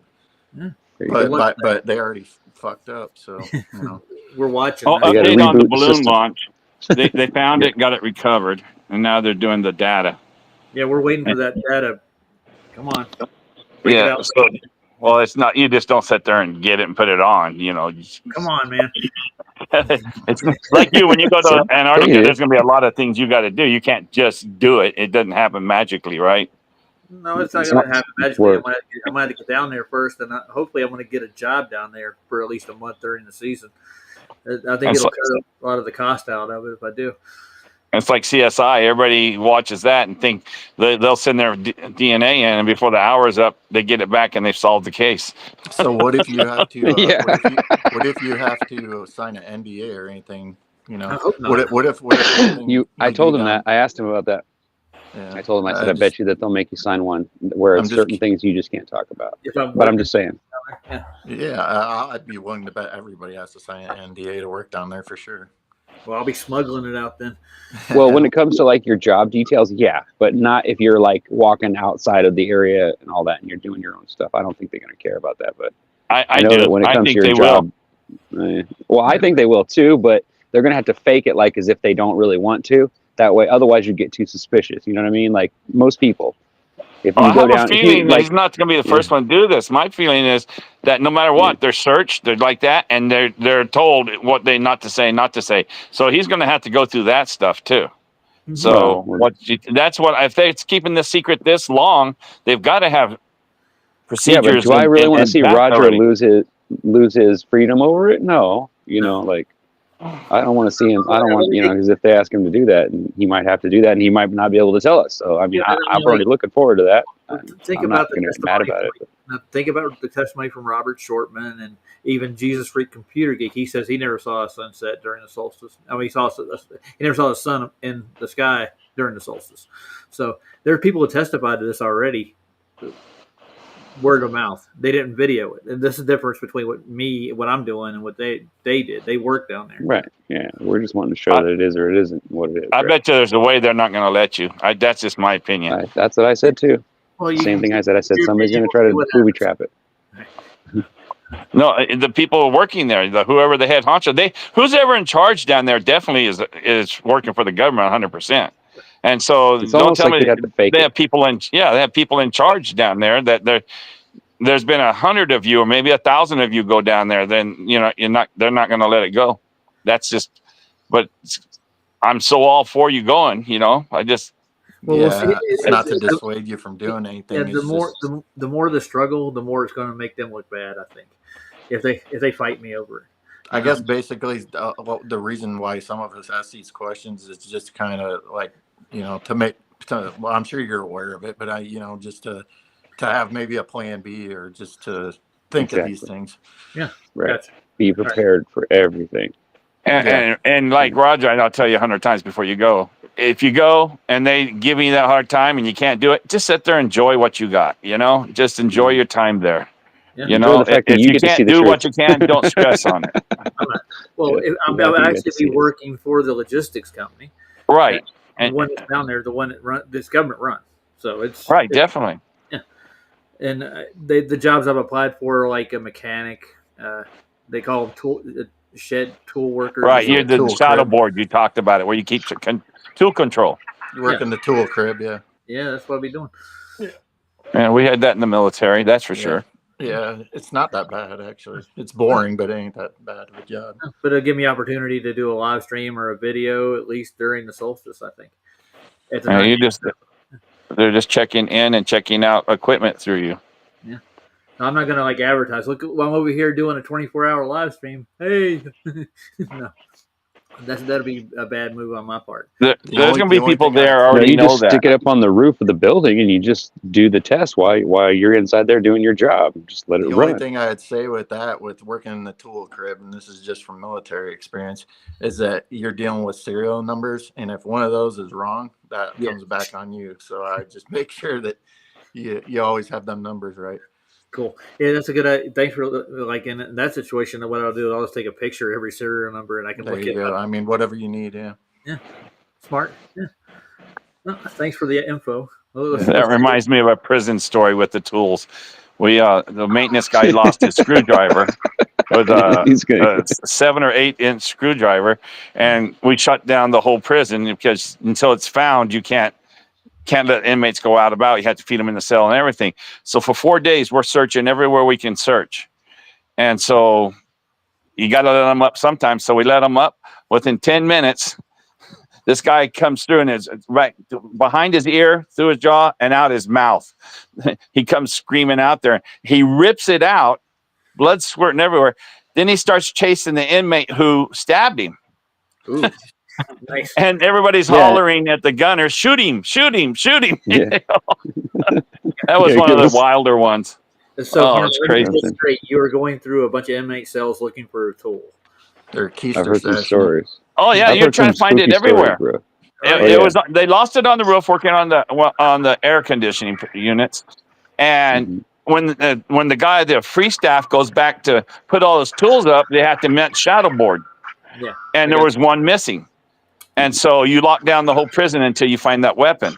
And that's a righteous weapon right there. Mm-hmm. And so you kill 2 or 3 people with that quick. Oh my gosh, yeah. And get the pile and so, you take care of so as soon as we put him off lock, and we knew it was going to happen somewhere, so we're all ready. So within 10 minutes, he struck. The only other one I had was this guy on the handball court. This inmate comes to me, hey, Walk, you need to go check out that guy on the handball court. He had a 8-inch spike going through the back of his neck area, right in the center, out through the top of his head. He was just there laying dead. And everybody wanted to hurry up and get the lockdown because they know when we find him, it's going to go do it. So they just were wanting to get over with. So he told me to go check, and I went and looked, and yeah, that guy was dead. A lot of stories like that, but that was just I'll let you get back to your subject. I just reminded me of that. Oh yeah, thanks for that. None of my humor was lost on you at all. You were going through an inmate cell looking for a tool. All right. Eventually ask him about that. We'll find out why he deleted it. Yeah, there was something else that he was like talking crap about that. Like, oh, they said that Duffy uploaded a video and then took it down. No, that 100% happened, and there's like 60 comments to back it up of people going, "Hey, what happened to that video?" And then there was another video that happened to. What was the live video? He talks about it right here, or maybe it's a little bit later. Flatsoid. Yeah, the live stream. Yeah, the first live stream. It was up for 12 hours and then it went down and got removed. Yep. And it's not available anymore. It's not on YouTube. Yeah, and they just pretend like that didn't happen. And this guy, Flatsoid, brings it up to this guy, and he just completely changes the topic, doesn't even respond. It's so. Oh yeah, that's right here, right? We got to hear that. Yeah. Here, I'll push play. They never do. Nope. No. This map is done. That's also one I wanted to ask. It's a pretty extensive IMDb profile. I think it said it had 12 different acting roles and 24 movies that he's worked on. And I don't understand what this. They didn't try attempt to do another 24-hour live stream of the sun there once it failed. They did. I'm pretty sure they did. From what I understand, that was kind of they tried to the whole time. I think the phone was having issues, which ultimately ended their live stream early, I guess, with the phone when Will did, or Rumble maybe. How would you use a phone to do a live stream? Especially if something so important. Because honestly, carrying a camera around is a pain in the ass, especially a live camera. It's not the point, dude. The point is you want to get the best footage, get the clear shot of what you're looking at. If you're going to exactly what I said, but God, I hate it. Yeah, I hate him too. Yeah, Rumble only had like a 10-hour time limit, or YouTube, you could only do 12-hour streaming. It ended, on Rumble, boom, it ended confirmed. At 12 hours, but the thing is, they confirmed, right? So you can't say, confirmed. Oh, it didn't They both remember clear. Yeah, John just confirmed there was a 10-hour live stream that went down because of Starlink, or you know, people, messing with the bandwidth, going live on their cell phones. Exactly. Which is completely irresponsible. You're doing an experiment in Antarctica, and you're like, "Hey, everybody, go live." That's what I was saying. Mm-hmm. No, anybody with a brain wouldn't have done it so I can have bandwidth to live stream the sun. Right. Well, and for them irresponsible. For them to take it down, and I think somebody said that when they went to find it, it said that the video had been taken down by the user. So it's not like YouTube. Yeah, Saw did. Saw went and found a 404 error reading on the site, and like it's been pulled. And yeah, they pulled it on purpose. Yeah, because because they're bullshit. It's like, oh, you went against, our little standards of community guidelines and took it down. Like, it was taken down by them, and they don't know why. They can't explain why. They act like it didn't happen. I don't really know. I can't remember what. Yeah, exactly. He just tried to chalk it up to like a limit that YouTube sets for live streams. Absolute baloney sauce. Really weird to hear that voice talking about myself, and I don't have any subscribers. That's interesting. I've seen it about laughing on it. Exactly. All right, let's keep going here. Listen to his excuses and how he just changes topic. It's so obvious. So bad. They took the video down afterwards. They didn't leave it up there, and they didn't try attempt to do another one afterwards. So everybody found that also very sus. That's right. Once it went down, it didn't go back. We had a conversation. What happened? Yeah, once it went down, they went missing for felt like 8 or 10 hours. Mm-hmm. Yeah. So here, let's listen to his response to that, though. So he asks him like a pointed question, like what happened, and this is his response. Jaron brought up we had a conversation with Will and the ALE staff where they wanted to ask us questions. They were like flat earthers. Someone even posted Instagram, Twitter videos of us and was like, "These guys are flat earthers here. How stupid are you?" or something like that. So here's the question: why would that matter? Come on. Yeah, like we get that all the time. We're used to it. We just look past it. Yeah. Okay, so we were tripping over stuff, and I remember it's just obfuscation. He's not going to answer any real questions. Notice He's just how killing he the time gets slot. busted lying, saying, "Oh, they did try and redo other live streams." Like, I'm glad that Flatzoid at least said, hey, no, they didn't, and they took that one down. And he just starts talking about something else that doesn't really address it, and just move along. Nothing to see here. Dangerous.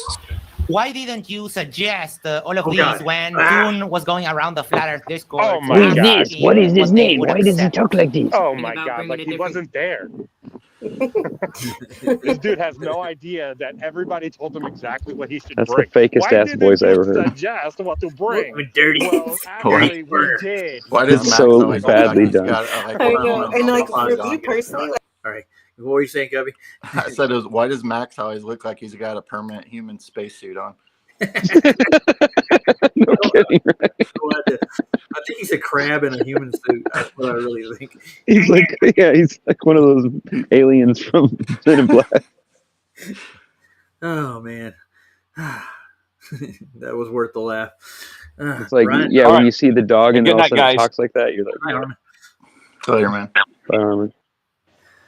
Yeah, keep that lazy boy warm. I'm telling you. like at that point I wasn't that involved. Like I was just getting back in to Flat Earth stuff, and I was like, well, listening to their list of stuff, and I'm like, dude, sounds like they got it. Sounds like they got enough shit. Like Jaren had his, like everybody had their stuff they were bringing. Like how was I supposed to know they were gonna come back with fuck all? Like basically like 4 of the same camera. Like I didn't realize that I think everybody should have only had expected it. Come on. like the stuff that they named off was like we're going to take pictures of all this stuff, and I'm going to have screenshots and videos and like so far, yeah, I mean, we'll get into it more as the video goes. You'll see that like they have not brought back any evidence other than just their photoshopped looking footage or whatever. So. Dude, they stuffed their bags with a bunch of tripods and 360 cameras. I should go. Like not one of them thought to bring actual. I should go get the footage from Flatzoid's channel. And we should. Yeah, it's funny how they brought the camera, but they didn't bring the right stuff to hold the stand to hold it or nothing. They just they brought tons of tripods and just I'm gonna get Platz's footage of Jonathan's interview. Yeah, but I think it might be, I may be wrong, but I think that kind of a camera has to like be positioned and steady. It can't just be like on a spindle that can turn or somebody can knock into it. Well, McKeegan brought his equatorial mount with his, and he couldn't even get it right. He set it for stars instead of just 360. That's the problem. You can't do that. You got to use the 360. We didn't need the camera to be focused on anything. It's a 360 camera. It's going to get the sun whichever direction it comes from. So what difference would it make? Well, his camera is different. His is just a regular camera. There was enough guys. Right, but he had a tripod thing that's twisted at the right time to follow the sun. See, that was fake right there from the start. That's what I said. I was like, well, that's the reason why it's not right. Sorry. There was enough guys down there. How come they couldn't work in shifts, not even that many hours in a row between all of them, and just a person with a camera do a couple hour shift for 24 hours? If it, providing all this is real, they could have just worked in shifts with a regular old camera and show them what they seen. They didn't need all this equipment. You just need a simple freaking camera. Mm-hmm. Yeah, but nobody had just a simple camera. They were trying to like, we're going to look at this, we're going to look at that, yada yada yada. Well, who cares? Yeah. I mean, you don't need to complicate things. It's as simple as just taking a couple hours worth of video between each one of them, and adding up to 24 hours. It wouldn't be that hard. People work in shifts all the time, right? Yeah, they do it. Yeah, it could have been done, dude, and it wasn't. Could have been easily done. Yeah, they could have passed it from one phone to the other, whatever they could have done. Whatever, yeah. They could have just used one camera, and one guy does, let's say, a 6-hour shift. The next guy, or even 4 for that matter, there's probably enough of them there. Well, that's exactly how we would have done it, but of course, they don't think of stupid things like that, do they? Well, I think they do that on purpose. It's willful ignorance, basically. Well, if they faked it, though, they didn't have to worry about it. They just had to answer the question after somebody asked it, right? They had to say, they're really trying to really prove. If you notice this, we really went over and over again. I don't really care if you win or not. Yeah, you don't have to declare what you do. Yeah, they're pushing an argument, right? Mm-hmm. Yeah, I'm looking. So you're just settling. So then finally, you'll just settle and say, "Fine, you win," but And see, and then you won something, and then all these people that are on their side supposedly will. Like But none of us Yeah. right now have to be like, I'm at home, and Roger's like, prove it. And it's like, I don't Okay. have to sit there and tell you over and over I'll put again. my butthole up on the screen. I don't care. What do you want proof? Yeah, I'm just saying, you don't have to sit there and declare it. It's like, no, I'm really at home. You want to see? I'll show you my brick wall behind me. Well, no. Ceiling. Hopefully, we'd never have to do that. But if we kept catching him, like showing pictures of where he was at, and then suddenly showing a video of somebody else, like in some other place, then I'd be like questioning it, of course. But yeah, I mean, come on. How do you spell Mirandy? I'm trying to. I think it's MIRANDA. Yeah. D, I think. Miranda. It's Mirandy. Randy. Yeah, I'm pretty sure it is. I could be wrong, but it says yeah, Miranda. right. Pulling up for me. Well, the name would be A, but yeah, you're right. I think you're right. It's Mirandy. Okay. MIRA. MIRANDE, I think. But you should be able to type it into your. Well, I'm if looking you through use spell checker. videos right now, and it's not pulling it up. So. I see. You're trying to go back to the videos. See if I can just remember, it has to be either spoken or it has to be something that was said in the video. Yeah, I'm just going to go scan through. Oh, you know what? That's a terrifying thought. Just to think, okay, I can go and search his videos and find my own voice in there. Yeah, I know it was after they never thought about that when they got back. So I'm in the right area. So I'm looking. Yeah, it's MIRANDE.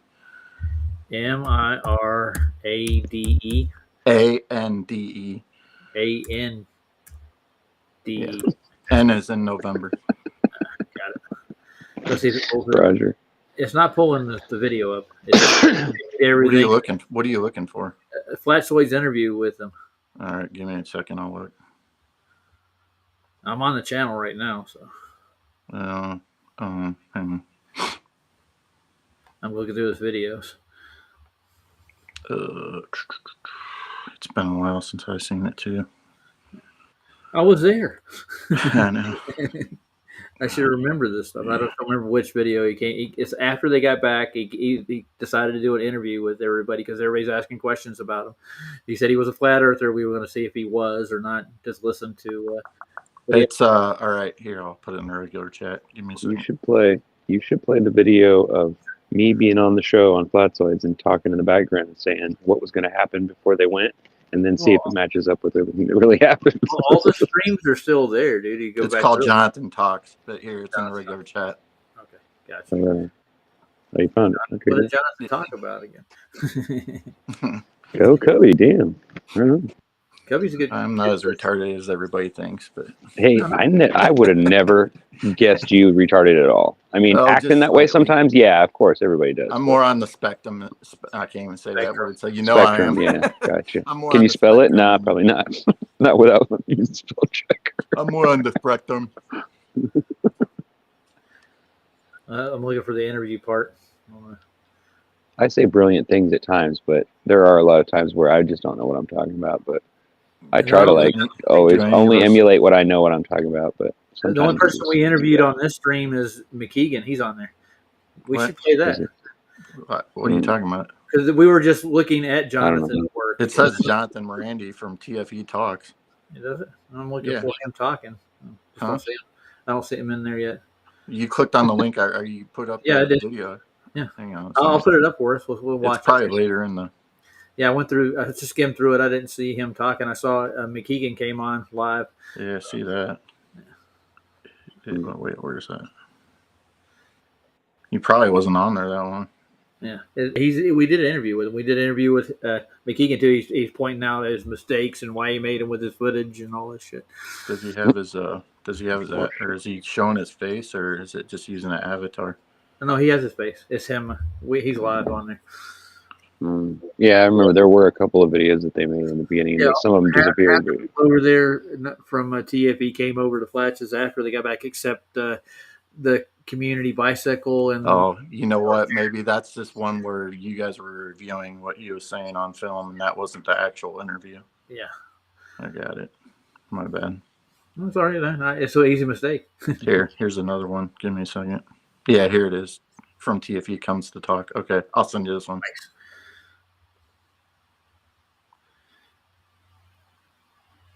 Well, we thought TFE was going to go away. Now we know why Cubby's on what's his name show, because he's resourceful. Well, I was in there too. I just I didn't see anything with John. Can be when I want to live in it like that. Come on, people. Hey man, anytime I can hyper focus, it's usually the same way. Just sometimes I can't. Is it the last link you put in there? Or no, there you go. Okay, got it. I'm sick of my phone's freaking stupid since it went through the software update. Oh, you actually took the update? You had to, didn't you? I didn't. Yeah, I mean, well, no, I didn't have to. But it usually, if I'm sleeping in the middle of the night, just updates anyway. But I could have shut it off if I wanted to. Do you got an Apple or an Android? I got an Apple. It doesn't make a difference. Not anymore. They're pretty much as bad as each other. Get the new Samsung, 33,000 gallons. I had an Android before I had Apple, and there's no difference. Yeah, I had a Motorola Edge, and it's basically the same as the Apple I got now. My favorite phone was the Droid 2 Turbo. It was my favorite one. It was unbreakable. I threw it against the wall. Yeah, my favorite was a Nokia you could throw against the wall, and it had Snake on it. Yeah, that was fun. Yeah, dude, I loved it. I got mad one day and smashed it against the wall, and it dented the side, but it didn't break. I was like, well, I don't believe this. Yeah, there's some matches Android's on. I don't know what timestamp. What it starts off right away. Oh, okay. I remember that. Start. That was a while back. I like that song. The guy's voice is pretty cool. Well, that's AI. No, it isn't. I sang that. You did? I have the voice of it. That's my hidden talent.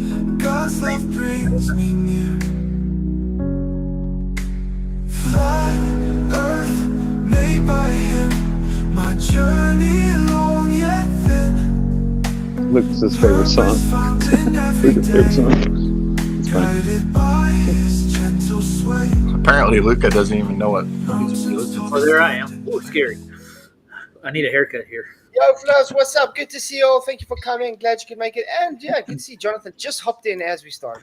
How's it going? Yeah, we're joined by Roger, Michael, Jeff, and the man himself, Jonathan. It's good to see you guys. Greetings. Yo. Thank you for coming, man. Appreciate Thanks for having me. the time. It's good to see you. I just want to find out before we do start, is that a green screen behind you? No. Yeah, probably could be. Hey, look, I want to, before we start, or maybe when we start, some of the guys that have been on your stream doing the Unreal Engine stuff, that's brilliant work. And I would like them to email me for just in general to know them and for other projects. Because that's really good work. The guy that was moving the sun on the last thing, can put that guy to work. Yeah. Yeah. Like I said, it was just one of my ideas that could have happened. Not saying it is how it is. It's just, I like it. I think I was in the welcome chat all the questioning. That's why I'm here. You probably were. I'm enjoying all of the stuff. The exposure, meeting people. The reason I'm so quiet is because I'm actually reading him, and I'm on Discord, and I'm telling Flats what I think about what he's saying, just his body language and everything. We're looking for his tics. See when he starts lying, and we find a couple of times where he gets kind of nervous, like stop him from getting Lyme disease. Yeah, absolutely. We'll get him a fleek all over. That's funny. In the communities, talking, finding out what people believe, and beyond any trip to Antarctica, like there's a deeper underlying question there. I want to know is, well, what do you believe? Why? And can you walk me through it? Maybe help me believe it. Mm-hmm. I did link your channel in my description if anybody wants to go and look at his content. I do find it interesting. Your content though. You want to talk about that? Why some of the things are there's less. I can walk you through my YouTube. So you go back and you look, and there's some videos that had a lot of really high viewership. I've got a huge number of followers. The account was dormant for a long time. I set that account up with those girls and with that band. The band was Mindless Behavior, and the family of girls, the Westbrooks. we set that up and had like a game plan strategy while they were, this is like back in 2016 or 15. They were, the boys were touring the world. They were on a world tour. And I had met them through a place I worked called Awesomeness TV. The Wow, good girls one. were a family where their father was responsible for inventing the blunt wrap, and they had Wow, mixed it that's up with a neat. lot Hey, of Roger, rap real and R quick. and B Hold artists on. in Los Angeles He and those invented a what communities. rap? Oh wait. Yeah, sure. Just like Dr. Shiva invented email. But anyway, did he wore? You think he wore that shirt on purpose? Ain't Yeah. that the one That's the that green. he? Yep. Yeah. That's the one. Yeah, I think so.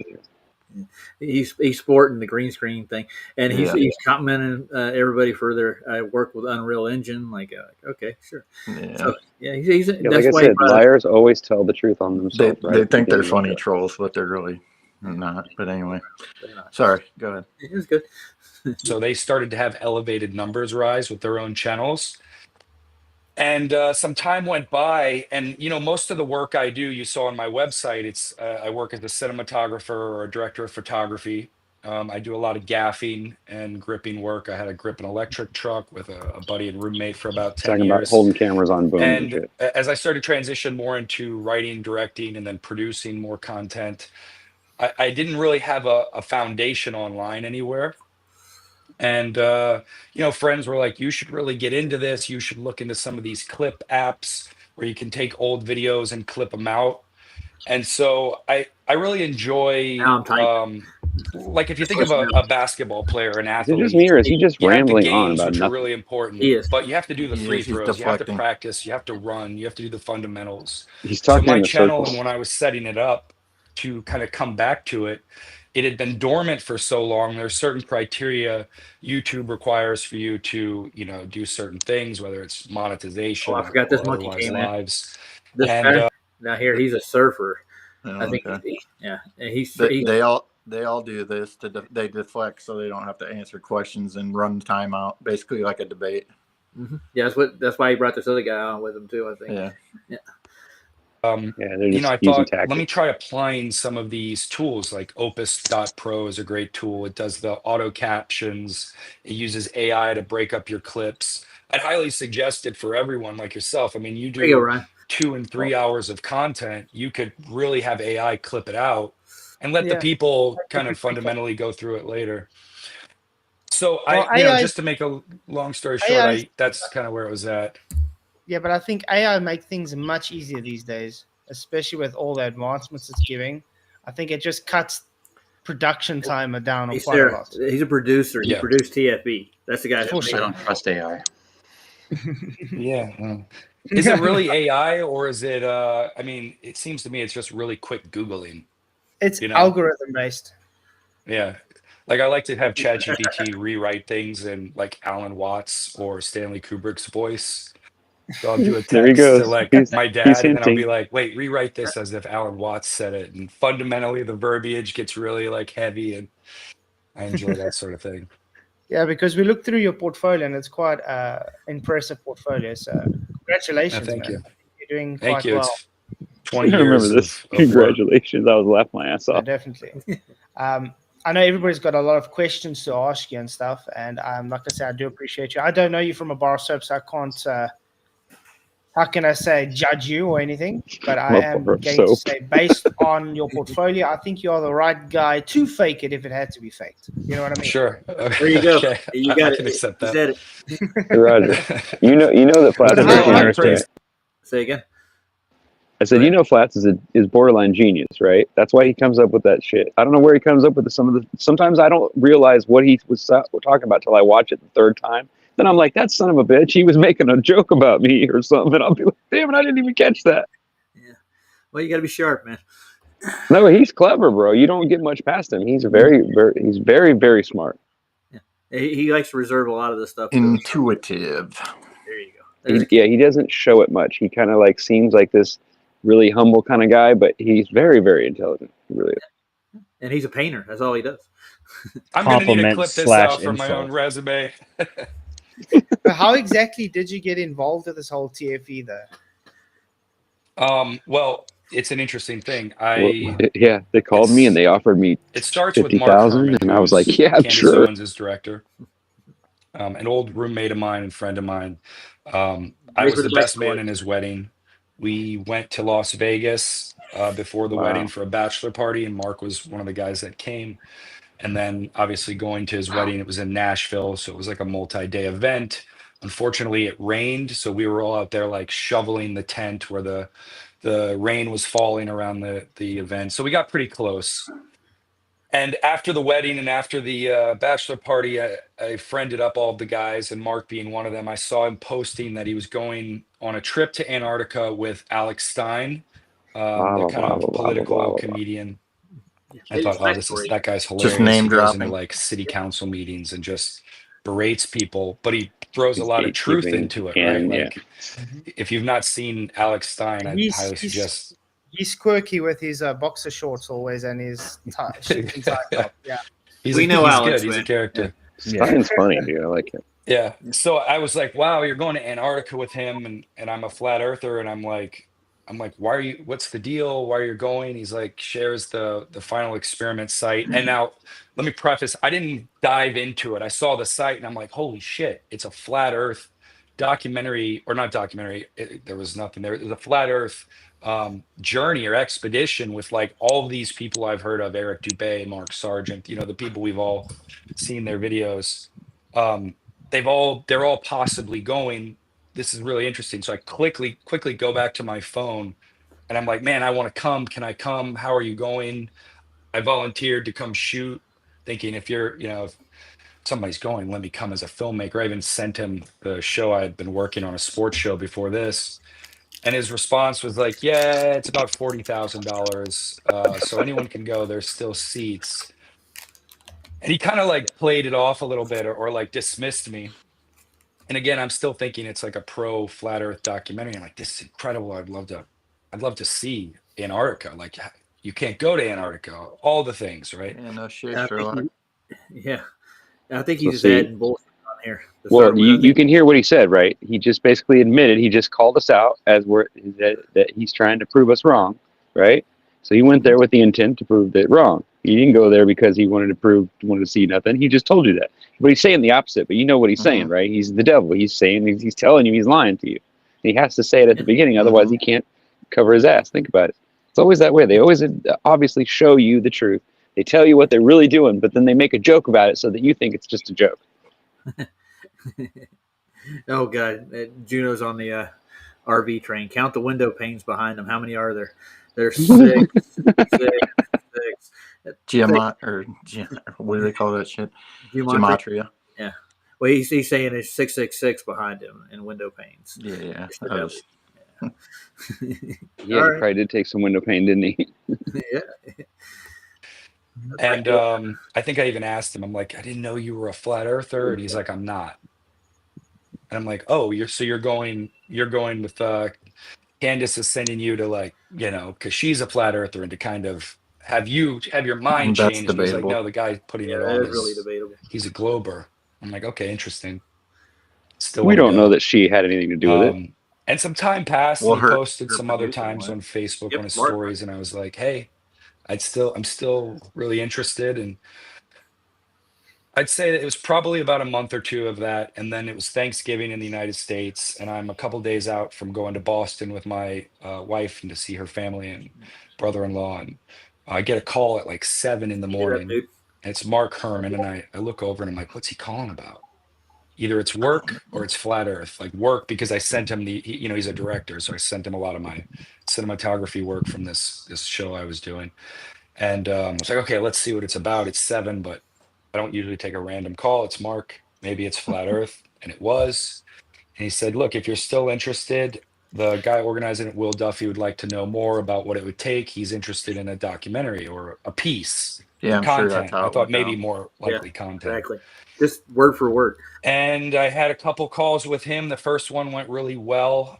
He wasn't interested in just web content, which you could see from my socials. I was starting to explore all the AI programs and like just doing vlogs, stuff I could do around my house between big projects, trying to fundamentally wrap my head around that process. There you go. But he wasn't interested in that. He wanted to know what it would take to do First something. off, he's actually makes film to begin with. He's a producer. He's made movies. So I mean, this is random, Mm-hmm. nothing to do with what Duffy hired him for. He was hired to produce the film, the TFE, and I think Duffy found him. I think the story is the exact opposite of what he's telling everybody. But he never finished his job, did he? Well, supposedly they're putting it together. So some people say it was going to be released on the date of TFE. Why would you need to put anything together, dude? That doesn't make any sense. If you just took a recording, Roger, would you need to put it together? No, you just have to actually upload it to the damn computer so everybody could get access to it. Yeah, well, speaking of that, I got him recorded saying it's called gatekeeping, bro. I know. Well, I got recording of Jonathan right here saying the sun set in Antarctica on the trip. I got recording of this guy right here actually saying the sunset. So I can dig. I'll dig. Yeah, I know we do. I know there's like 1,000 different things that we've got him on, but it doesn't seem to be convincing anybody, obviously. Well, because they're ramping it up, trying to get this, supposedly get it to documentary. No, they're just trying to get to the next TFE thing that they do. That's all they're trying to, because they know they can get down there and do what they want because they've already got permission now. So they can go down there and do all the fake shit they want to do, and no one's going to stop them. But we can't go down there because somebody else try to stop us. See, doesn't that make you wonder? Yeah. Well, I don't know if they're going to do another one. We'll see. I'm not going to bet on that. And we also don't know if they're going to do anything about it if you try to go either. But at the same time, I have a funny feeling that something's going to happen. It may not be anything like what I thought, but it's still going to be some kind of a comment, or they're going to come and they're going to meet with you some way or another. They're going to contact you. All the olive branches I've got so far, people want to pay me to go down there. They want me to take the. Yeah, but you know as well as I do, when somebody that you know is an anti-flat earther asks you and starts offering you money, something's not right, dude. Yeah, like Aaron Armstrong's offered me $35,000 to go get footage of the 24-hour sun. I would hope that he's just curious about what the truth is, but I really don't think that's what. No, Aaron Armstrong's not. He's got a career to protect and a whole globe worldview he's got to protect it. But that makes me think that he would make you sign something that says you can't say this and that, whatever. Before I want to see the money up front if he's going to pay me to do this. But the thing is, I don't want their money. I want to go down and just get raw footage of what actually happens. I don't want their money. But do you understand? That's what they're going to try to do. They're going to try to make you think that they'll give you the money because you supposedly don't have it yet. See what I'm saying? And so they're going to try to use that to pin you down and get you to agree to shit so that you don't have to pay for it. See, I know I'm not stupid. Don't do that. All the donations I've got so far after the fact, after GoFundMe took money out, I only have like barely $4,000 right now after the fact. They took a lot. Still, you got something. Yeah, I know they do. That's why I said it would probably be better to do it the other way. But no, go ahead. You see that link I dropped there in the side chat, in the regular chat there at Roger? Yeah, I'll grab it. What is it? That's like a Jonathan proper Moran, feature. Like film list or whatever. You have to. The only thing I found it on Yandex. I can't find it. As far as I know, the answer to that question about where did he say the sun? When did he say it? I think it went behind the mountain. I don't know if it actually said it or whatever. Jonathan said he went past the runway where the sun set. That's his exact words. That's what he said. Oh, is that what he said? Okay. True Trollette gave me the clip. It's out of Ether Cosmology. He was on there after they got back, and he did an interview. Mm-hmm. You have to translate that link to English though, because it's in Russian. Oh God! Nice. It's not a big deal. You just translate it, and it flips the everything. The last link you put in is actually the interview. I'm looking at it. The last link you put in the. You can thank AI for that one too. Yeah. That's the interview again. What, the last link? No, the last link I put in is his little IMDb sort of. Okay. I'm in the regular chat there. I'm in the regular chat. I'm clicking on it. It's taking me to Flatzoids. You're not clicking on the right thing. Oh, I got it now. I see it. Yeah. I see it says film RU person Jonathan something. It's in Russian. Why is it in Russian? I'm looking at it. Because it's so hidden. That's what I'm saying. Because he had to dig it out of the dark net somewhere. Well, no, I just got it off Yandex, which is. I was kidding. Website. But yeah, I know you. But yeah, I couldn't find it anywhere else. So yeah, I see the films he did. Yeah, they're dark demonic films. You know? He's a weird fucker, dude. Yeah, pretty much. I was gonna say he's giving me vibes anyway because just the way he looks. Hey guys, take that. Aaron's only asking. We got an Aaron fan in the. I know. I was gonna say we either have an Aaron fan or somebody that just thinks they know. Or that is Aaron under a sock account. All right, who are you talking about? in the chat. Ruptured. No, Whatever. not him, but Ruptured. Aaron? Who's this Aaron guy? Aaron Armstrong. He's been trolling Flatzoid for the last probably 8 to 6 years. I've never heard of him. I think he's a teacher in Australia, and he's been trying to disprove. Is that Aaron Queen guy? Yeah. Oh, okay. Same guy, yeah. Aaron, yeah. The only Aaron. asking for outside footage. Okay, so yeah, I the one that came on a show the other day and was laying on the bed. That was fucking hilarious. I'm gonna play this for a second. I'll be right back. I'll let this run. Not to say that I haven't ever done that or wouldn't have thought to do a video where I'm sitting on my own bed, but it's like, dude, that's okay, just let like me weird. send you something I've recently worked on. If Mark hasn't shown you, let me know if you like the scope of this work. And there's interviews and performances, athletes. I sent him that. He responded immediately and was like, wow, this is phenomenal, I think was the word he said. I want to do this. He says, I need to get on a call with everyone that's going and let them know that you're going on the trip. I want them to be clear where you stand. Is it okay? Are you a flat earther? Or, are you just kind of dabbling? And how can I tell them that? How long have you been a flat earther? And so I invited him to come. I said, look, I don't do content for that. I've just recently started making content again for like socials. But if you follow me on Facebook, I'll accept it. There's probably a lot of sensational stuff on there that doesn't have to do with flat earth. If you dig through it long enough, you'll probably find some conversations. I had him over the years. And he did, and like instantly that night, he's like texting me pictures and screenshots. Wow, this is amazing. 2015, the earth is flat, a post I had written. Yeah. 2019, I have like this long thread about how you can't go to Antarctica. He's like, this is great. I'm like, I don't even remember that, but it's real. I don't remember that discussion. It's real. Not thinking you could go to Antarctica. No, it's not. And so it's he real. thought that was it's great. real though. And we did a call, and I got on the call, and it was similar to this. There's like Toon, all the guys, and the flat earthers are instantly telling me they have final cut on the doc, and make sure I'm okay with this. And I'm like, look, this is Will's documentary. Ultimately, he's financing this. He's bringing me. If it's okay with Will, I'm okay with anything in that sense. Like, if you guys need to see this. So did Will Duffy finance for you to go and do all that stuff down there? Okay. He paid for me to go, like he did it, like, one of the flat earthers and one of the rounders. He's financing the post-production. It's pretty much at cost here. I don't have a big check. I want to ask why he didn't just pay for me to go to start with, like he said he was going to do. Because he's a lion. He didn't say he's going to pay for me. He's going to put my GoFundMe on. Why couldn't he just pay for me like one of the flat earthers that were supposed to go? Did he fill up flat earth slots or something? You wouldn't have, because you weren't on the docket to actually fall for it. That's why. Right. Exactly. Those two were chosen, and they were paid off way ahead of time. That's what I told you. When they started acting funny that last few months before TFE even came around, remember I told you, something's not right about them. Neither one of them are acting right. They're all acting funny. Something's going to happen. TFE comes along. Bam. I'm like, yep, there it is. When their names came up, I was like, yep, here we go. You know how easy it would have been for him to put me in the schedule? It would have been easy.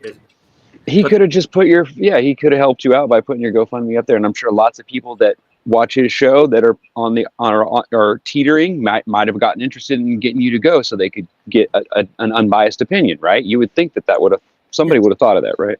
Yeah, but the first excuse I got from him was that I was too small of a channel. Well, just think about it this way. Well, we only had like 150 people. Well, I mean, I get it, but these guys are all actors, right? So what did they probably all have to do? Go through a casting call, right? Yep, DMV. The actors were already chosen. Well, yeah, of course. The Actors Guild, exactly. And if anybody legit would have came from the outside, it never would have. They would have. Nope. Like I said, they'd 4-H your ass, yeah. Oh well. Well, it's not really working out well for them, is it? Meant to go, so I forego any huge payments for that. Well, the thing is, it's also another plus for your portfolio as well. So it's something. Of course.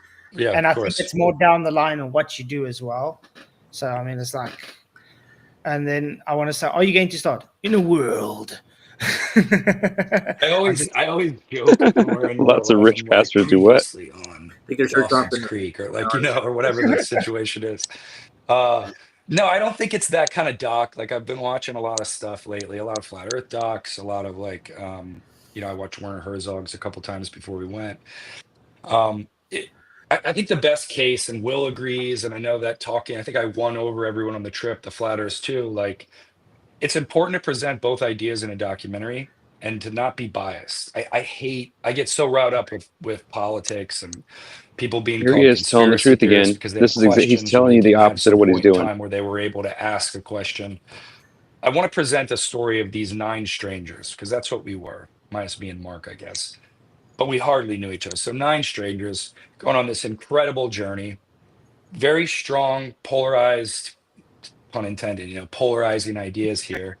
And the scrutiny that crucible of ideas is going to undergo, the research, the experiments, the friendships, the camaraderie that kind of happens in those situations. I think that's more entertaining. And I think What that a opens up the dipshit. conversation more for this sort of stuff. Yeah. There's a lot smarter So people than I want to add some. It's like one of those reality TV shows. He's just filling in the hole. It's almost like you're all just being quiet in there, just letting him finish his fucking little scene that he has to do before you can shut him up, right? No, I'm actually just reading them, and I'm telling Flashlight what I think about it. I know. I remember that. I remember you. Yeah. I'm in there typing, man. me on this trip and in these chats. And so I think fundamentally communicating with those people now after the trip, I tried a little bit before the trip, but no one really responded because I hadn't gone. No one knew who I was. I think actually I hadn't wearing gone. this and having that green screen moment The kind Great of setup. like it like definitely. And as people are like, are you mad? Like they're like, we have I like the get the red and membership. everyone's like, they're calling us Masons and stuff. Are you mad? And I'm like loving it. Like I'm sitting here at night reading stuff with my wife, and I'm like, this is amazing. I'm a meme. I'm a conspiracy theory. People are calling me an agent of chaos. Like I'm registering that as like maybe a website name. That's great. Maybe I should like take this on. And I Look, bet you one every thing one of I've those comments are also by realized, trolls. even with my time in this arena, you do get a lot of. Forget. How can I say? I'm going to share his movie page right quick, just to show the audience what kind of movies he makes. Let's see, where do I got it?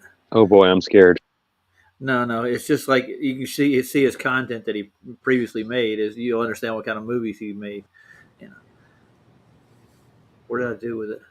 Well, it also says that under his little description or whatever, it's actor, producer, cinematographer. So he's an actor first. Yeah, then produced things and did some cinematography. And since he got hired, he admitted that he got hired by him. Then we already know he works for him. So therefore, he's going to say whatever he's supposed to say. Yep, he can't break his contract, man. Yeah. Exactly. Well, just look who's on the outs, right?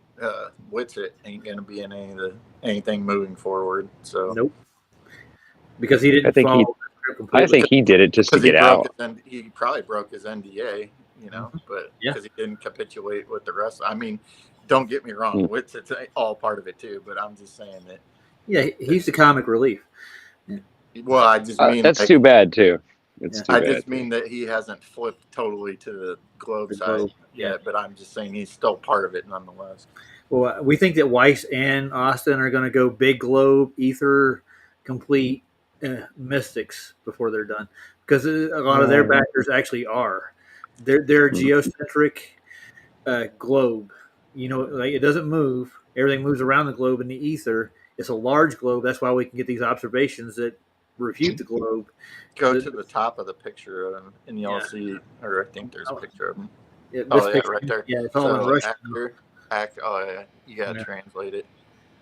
How do I translate Anyway, it says actor, producer, cinematographer is what it says. So see, I can click on it and translate it. There you go. Translate to English. Here we go. There you go. Actor, producer, cameraman. Ta-da! Oh, mine says cinematographer. Same thing. Cameraman is what it says here. Oh well, there you go. That tells you what his career is. What is that one? Zombies what? I can't read it on there. Zombie drug. And all zombie. Dead Ringer. They're all horror films, dude. Zombies, zombies on drugs. Is that what that says? Yeah, all American zombies on drugs. That should tell you something right there, right? Killer Driver, Eugene O'Neill, Life is Art, Dead Ringer, and The Throwdown. The Gilded Cage. Ooh, no covers. And we got Zombies, Pills Across America. That's it. And Everyday Life. Yeah. That's it. Should we write a comment in there? Great job. We love the films. You probably need to sign up for it, I bet. No, I'm not going to log into this. That was worth a look at, wasn't it? So we got Jonathan Morandi.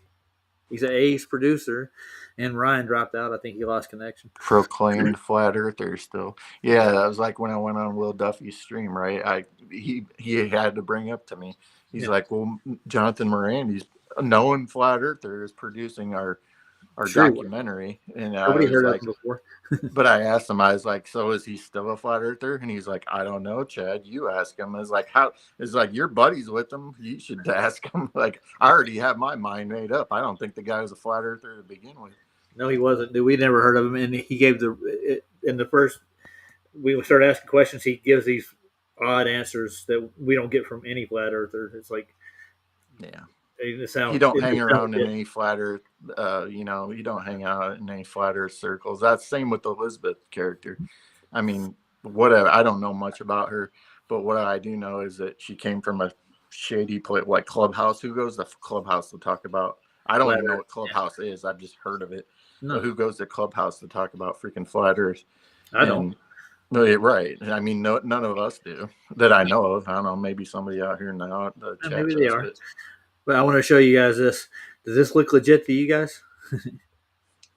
check out the ISS station. What is this? It's the ISS going in front of the moon. I mean, like when? I don't know. It's recent. Oh, okay. Somebody did footage of it, but it doesn't look to scale proper to me. The caption reads, NASA thinks we're stupid. Look how fast it's moving. And why is it going opposite?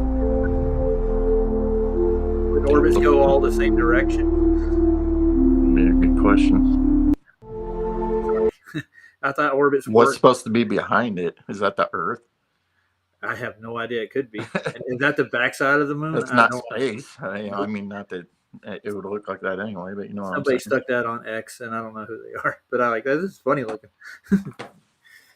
I'm getting a lot of stuff out of Flat Earth Library on X too. I get their posts. Oh, you got X? I don't have X. Yeah, I just get a couple of posts out there, and I'll post on my videos, and me and PJ's videos, and Blatz's videos, whoever share. And I'm getting more subs for PJ, and he's getting more views now. I'm ramping it up, and I got a Facebook group I'm gonna start putting our posts into. It has like 10,000 members. And, I mean, you can get some people out of that easy. Yeah. There's got to be some publishers in there. That's why I come to your guys' channel, because you guys all show me that stuff. I don't have to sign up for it. There you go. That's why you sob for. No, yeah. Sob's on X and all those things, and fights with the Glovers. So it's like, you know what? I'll see it eventually. Somebody will put it on YouTube. So what I was trying to cover, what I want to cover is Foucault's pendulum, and the only thing that makes it give it some kind of validity is he actually calculates the gravitational field of the Earth, which is not a thing. I don't think it's never been really proven.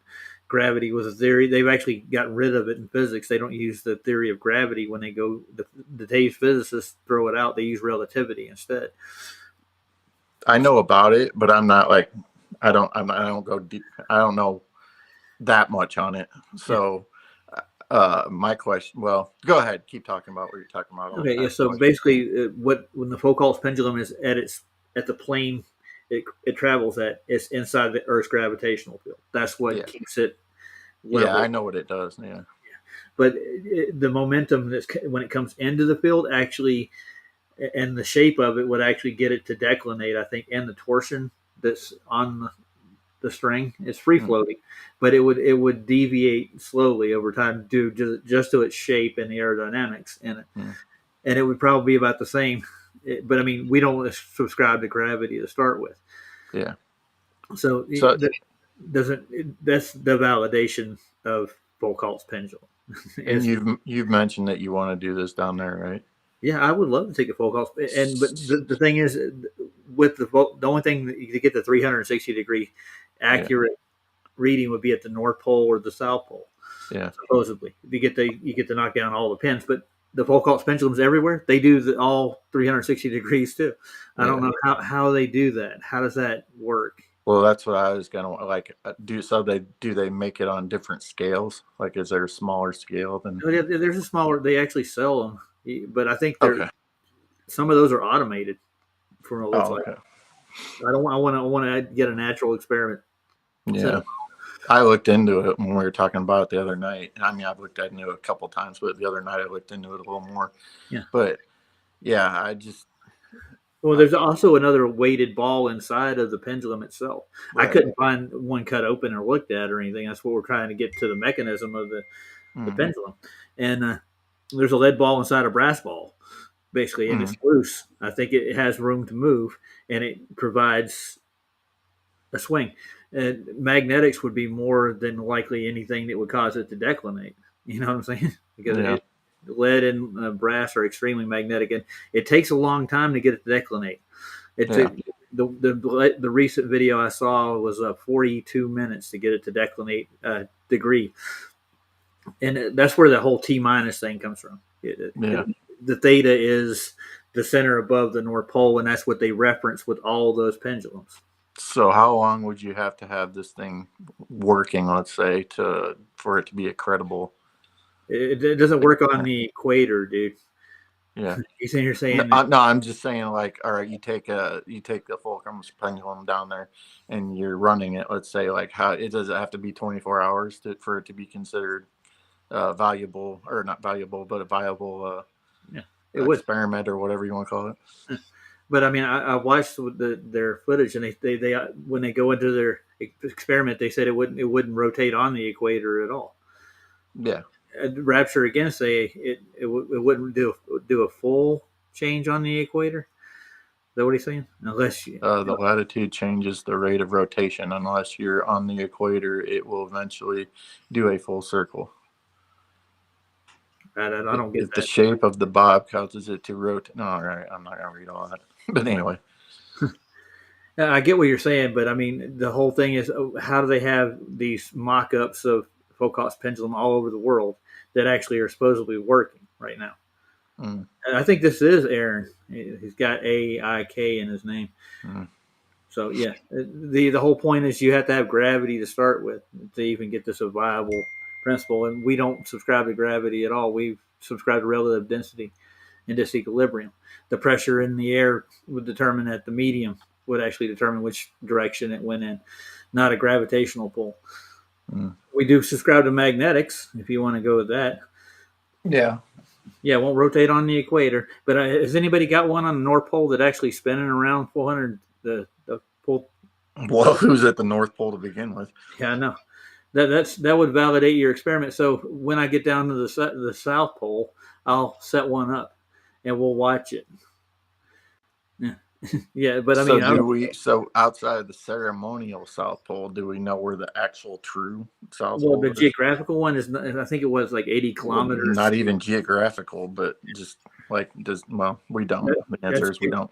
But we don't believe in a geographical South neither. But that's what I'm saying. But what they got marked as it, I'll actually be there. So yeah. So Aaron, it's nice to see you in here. If you wanted, I'll give you my bank account number. You can deposit the money in there, and I'll take care of all the rest of it. And I'll put it in a locked bank account, and I'll make sure it all goes to the trip. What are you talking about? Aaron. But what do you say? I missed it. Well, he's one offering the so-called 35,000 or whatever. Oh, okay, sure. Yeah. Well, just come up here, show us a briefcase. Okay, who are you? I mean, why are you in here? You're definitely globies. You know your math. Just keep doing what you're doing. They're just going to here to sidetrack you. But anyway. Basically, you set a TP up at the North Pole. And none of the friction that comes off the pendulum itself is almost impossible to get rid of that. It might declinate it. Too. There's so many other. You try to isolate all the variables in it. Mhm. Yeah, but you would notice the deviation in planes. There would be an extreme Coriolis effect with the mass of the Earth and the rate of its spin. It would actually cause a Coriolis effect. Everything you see around you that was traveling would actually curve away in motion. We don't see that. You jump up and down. If you're up in the air long enough, you would not land square for where you are. But then they'll tell you it's conservation of momentum, and I'd love you to demonstrate the conservation of momentum. I'll be the one to push you out the plane. Oh, after I return. Well, then I tell you what. Then he's not a sponsor, then is he? Yeah, that's not how that works. No. We want upfront payment, but anyway.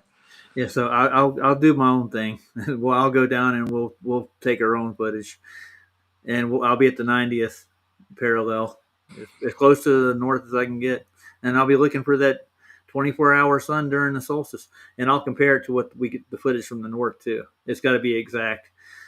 Your model's got refraction built into it all the time, anyways. That's why you can see around those curves.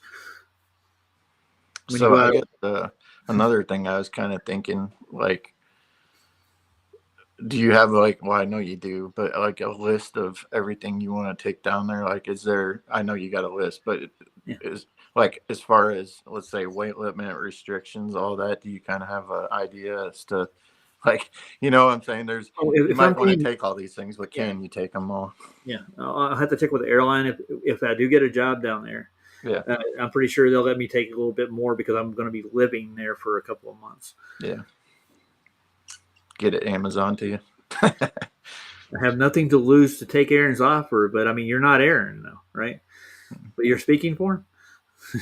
Don't even bother. It's just a sock account, dude. There's like 5 people out here who are McToon's little sniper trolls, and all they do is go around with the same freaking crap, just trying to distract you from what you're doing. So just do your thing, man. I just got one thing to say. You and your reference frames are ruined. Never mind. It's an inside joke. Nathan, Simon Dan was trying to. I don't watch him enough to get that one. You know about the Coriolis effect, then? No, I know that. Yeah, I just don't watch Nathan. It's not that even that I don't watch him. I don't have time to watch everybody. There's so many people. It's like, yeah, I try and get around to as much as I can, but there's only so much time in the day after work and stuff like that.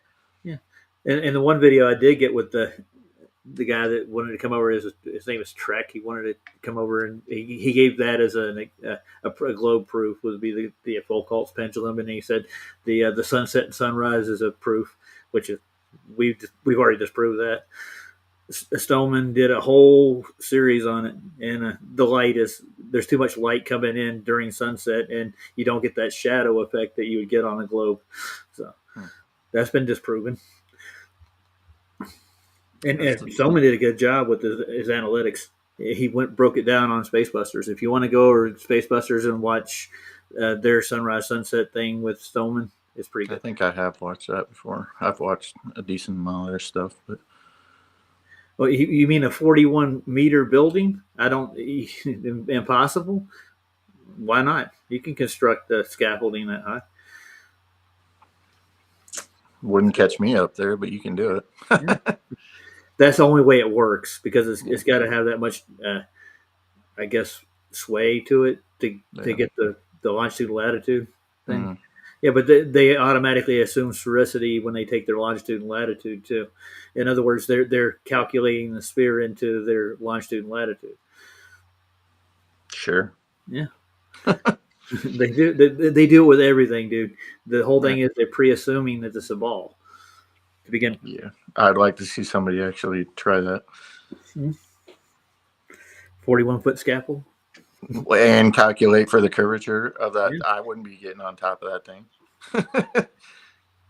Well, I mean, not only do you got to deal with the wind, but you're gonna have to deal with the freaking curve of it. You're like, come on, like how's that gonna? Well, they just do that in the math, dude. The curve of the scaffolding, like curving. We're talking about curving the scaffolding to the curvature of the Earth, supposed curvature of the Earth.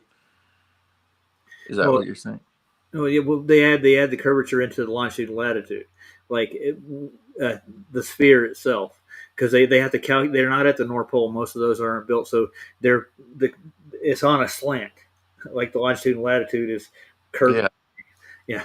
I get that, but I'm saying you got all right. We're saying we're assembling a scaffolding. Yeah, well, you're What? assembling the scaffolding, but you're going to figure out your reading you get from the Foucault's pendulum, adding the curvature into it. All right. Everything's curved in their world. Well, that's what I'm saying. I wouldn't be getting on top of no scaffolding. It's like that on a curved scaffolding. No. Yeah, it still won't swing forever, dude. And I mean, that's all hypothetical. Besides the point, but yeah. They still try to discount Airy's failure too, and they try to say, "Oh, it's to disprove ether." And no, it was trying to prove which reference frame was moving. Was it the sky? Was it the Earth? Don't even have to call it ether. And what did Aries find out? The light was already in the telescope, like it was where it shouldn't have been. So the sky had already moved from that point. Yeah. So yeah. That's why, for me, I just try and keep it simple. Keep it down here on Earth. Yeah, well, the whole thing is really complicated. If you, I spent the last 2 days looking through Foucault's work.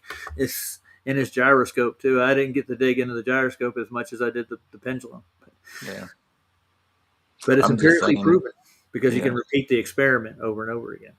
You got to get the right weight, the right. Well, that's what you need. It would do it with everything, dude. Not just a particular weight. They're calculating the gravitational field in there too. Yeah, that's what I'm saying. Like, if you put a plastic jug up it hanging it from a line, it would actually swing back and forth due to the velocity the Earth is spinning at. Yeah, we got that, but they have them running all the time, dude. And it has a lot, and they won't let us look at the mechanisms when you go to the museums either. So I mean, unless anybody could actually give evidence of the same way, it's all hypothetical until it actually. I mean, well, they have the working pendulums that they claim prove it. So I'm not saying that. I'm saying, has anybody actually seen one recently? I haven't. Well, I watched some videos on it. And yeah. I get like some that are like pretty much doctored, or they'll show a full rotation and that's it. Click, it's off. You just got to keep it going long enough so it'll declinate across it. It has nothing to do with the mechanism itself, or the brass ball or the lead ball. Dr. Bass is asking if there's any magnets used in it. Yeah, I think there might be in the mechanism for some of the showpieces they got up there. They have some that they automatically just turn on, I think. They got to get it swinging somehow. Yeah. And I'm pretty sure if they have to keep it swinging, if it stops halfway through the procession, then it's going to add a bias to it. And I think that's what happens. If it doesn't complete its actual rotation like it should during its swing, then it's like, oh no, it's broken. So they'll shut them down. Yeah. So it's not something you can empirically demonstrate every time. Yeah. Yeah. So I would love to get my hands on one, and I don't think it's accessible to the public. I don't. That's what I'm saying. These are the problems you run into that are kind of a bugger. It's kind of a religion almost. Well, I was watching some of these girls that were doing like people come in and interview about the Foucault's pendulum in the museums, and they give their little speech about it. Yeah. I've watched videos on it, but like I said, I don't know enough about it to really speak on it myself. I just for me, I'm a visual. Speaking, we're talking about, we should pull up a video, like a mainstream video. Yeah, I got a few of them. Good idea. Yeah, and I'm really good with visuals more than I am other ways, but I don't know. I like to see things in action. I like to be there in person. I'm that type of person, Let's see if I can find I have a couple of videos open with it. I'll have to dig through it.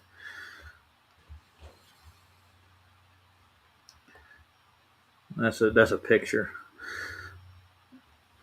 And I guess there's a loose lead ball inside this big brass ball, and I guess it helps it swing side to side. I wonder why you'd have two balls in one. Why can't just one ball be enough?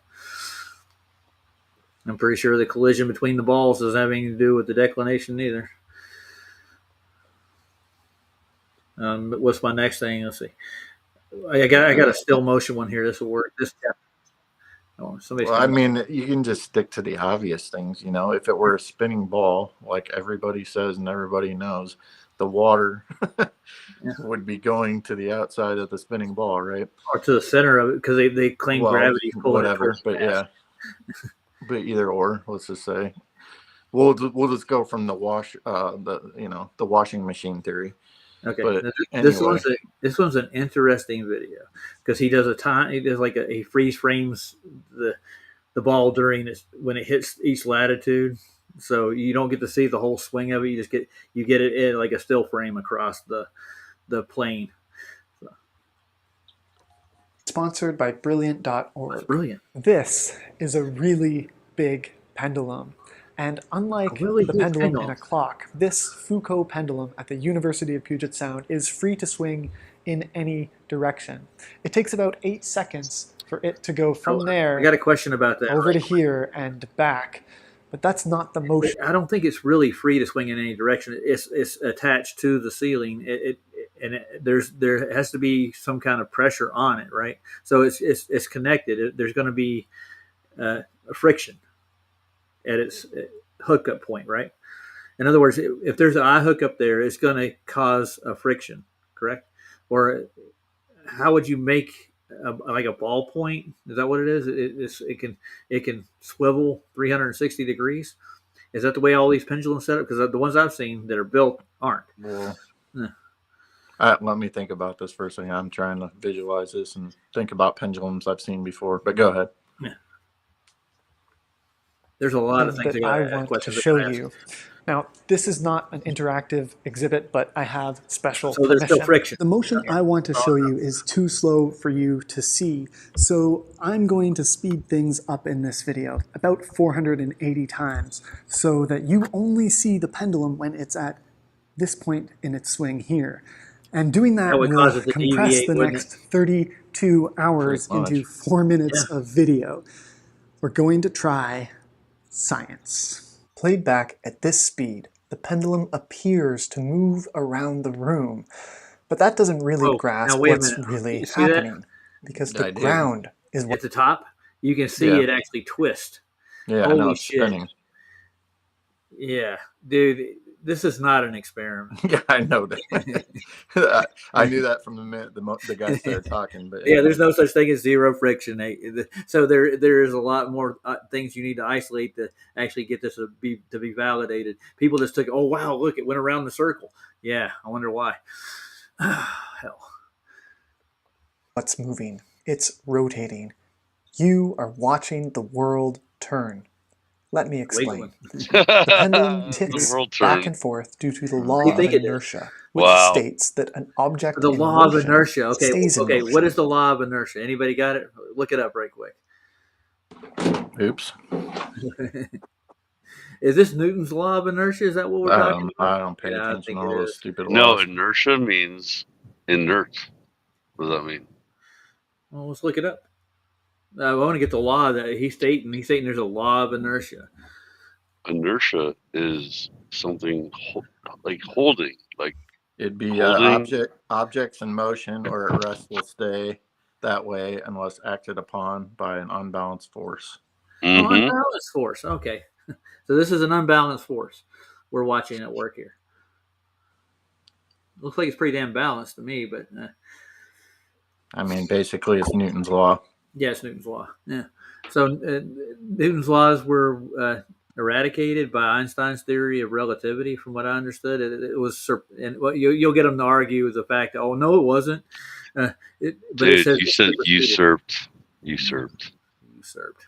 I've served a couple of times. Serped? Yeah. Serp. And there's an imaginary line called the equator too. Believe me, and another one called the Tropic of Cancer and Capricorn too. Oh, the old Capricorn. Yeah. There's imaginary lines all over the world, longitude and latitude. But I mean, in order to draw out a grid, and okay, so yeah, the latitude part is what matters with this pendulum, because latitude, if you're like higher on the latitude, it doesn't make any sense. You have to be like on the bottom of the globe. Yeah. At the bottom of what? So, So or okay. top or top. Top, bottom. Yeah. Are you a top or are Top, you a bottom. bottom? So So now AIK is making fun of your physics acumen. yeah, who Right cares? away. So you let's say you're trying to replicate this in Antarctica now. So where is your starting point to where you're hanging this ball, basically? Well, you need like scaffolding of 41 foot high according to what they're saying. But can't you scale it down and it still work? I mean, if Well, you I don't scale, know. That's what I'm asking. you could scale it down.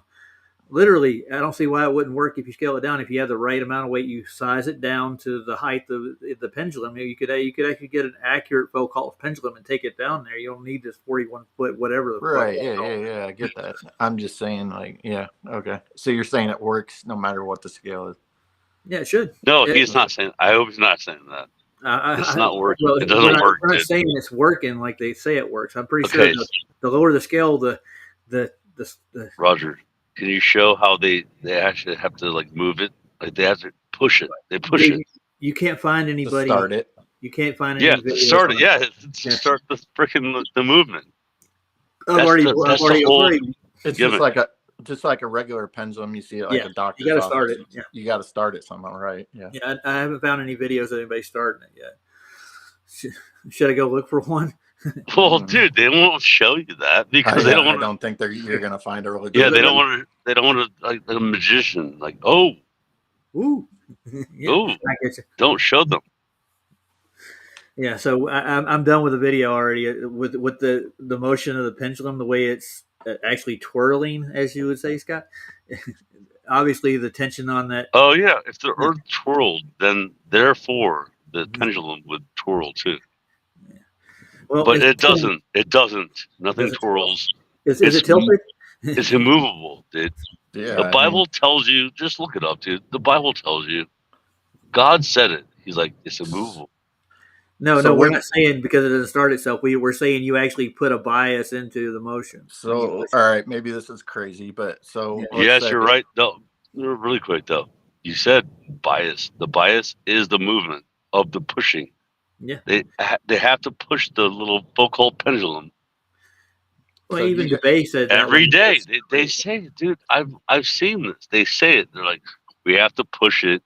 We have to like move it. You know? You guys tell me if this is wrong though. So wouldn't this be more accurate if we were truly spinning? You would put that thing at rest, straight up and down, and then it would start spinning around. You know, like because the Earth is spinning. Yeah, the inertia from this plane right here, the inertia plane would actually start it to move over time. It would start to sway. Yes. Inertial plane. Yeah. Inertial. Yeah. Not the inertial means inert means once again inert means stationary. Inert means stationary, Roger. Yeah. Inert, yes, I know. Okay. But I got that. I understand inertia, but the thing is, the gravitational field is their go-to. Because things aren't moving, the gravitational field is holding everything in place. That's why, like Leo's cranes don't sway back and forth because of the motion of the Earth. They should. Yeah, but they don't. Oh, they definitely should. And you know who would tell you that it should? Yeah, Leo. Exactly. We played him saying it earlier. He said, "Been his okay, I wasn't here. I wasn't there. Sorry. Hey, I had to pull Leo out because he's a realist. He wants demonstrable evidence right now in the natural world. Yeah, because the guy freaking like he uses cranes, like gigantic cranes daily. Yeah, and daily, yeah. On the so those are basically big fulcrums pendulums, right? Yeah, exactly. Go push a crane and see if you're deviating. Oh, Chubby Bear's catching on. Well, I understand, but I don't know you do. Yeah, I don't understand. Like I've never really looked into how they exactly work, but you understand though. You understand. You do. You're a genius. You're like a IQ of like 155. Dude. Are you? I wouldn't go. Seriously. I guarantee you. Yeah, my dad actually did an IQ test when I was a kid. When he worked for Apple, they put him through an IQ test after he got out of Navy. He worked for Apple. He got 168, I think, was his IQ score. Oh, that's pretty amazing. He was also electronic engineer. He went through Navy Academy. They put him through DeVry Tech and MIT, and he learned electronics and physics. And the Navy, and I don't think IQ has like anything to do with it. Well, no, not Nothing anything to do with with it, but it doesn't have intelligence. any true everybody learns differently and everybody Yes, absorbs dude. things differently. So it's like, how do Dude, you really? Cubby, my wife, she paid $35 to like take a test. I was like, don't do that. She's like, oh, Why? I did. Well, listen, you know what they Yeah. said? They said that we were like on par with astronauts. I'm like, astronauts? Like, oh, ooh. And then like other people, like, I'm like, what is this? Yeah, what I don't get is like the mainstream physicists like George Musser, Neil deGrasse Tyson. They all tell them this, that gravity is not a force, but yet that we were back here with Newton again and the gravitational field. They don't keep up with their mainstream rhetoric at all. They go back to regress back to third grade when they're playing Dude, volleyball. gravity cannot be a force. Gravity cannot be a force because it's not pushing. There's no pushing. No friction. A force is pushing. Yes. And now we're going to get into Dell territory. You ready? Oh, geez. You want to get into pushing because that's the Not only. really. Oh, we're rising. We're rising all day. Yeah, all day, every day. That up. Oh, guys, this has been fun. Anybody got like any songs or anything they want to watch? So I'll do another show on foucault. I'm going to dig into his pendulum too, not the pendulum, but Foucault's the fake gyroscope. pendulum. No, his gyroscope work. I want to look at it because he tries to isolate the gyroscope away from everything, but there's no way to isolate a gyroscope really. It's got to have a cage. So you decage a gyroscope, what does it do? It just runs wild. It'll deviate in all different directions. But he has controls in his pendulum, so I think those controls are actually marked longitude lines. That's all he's got.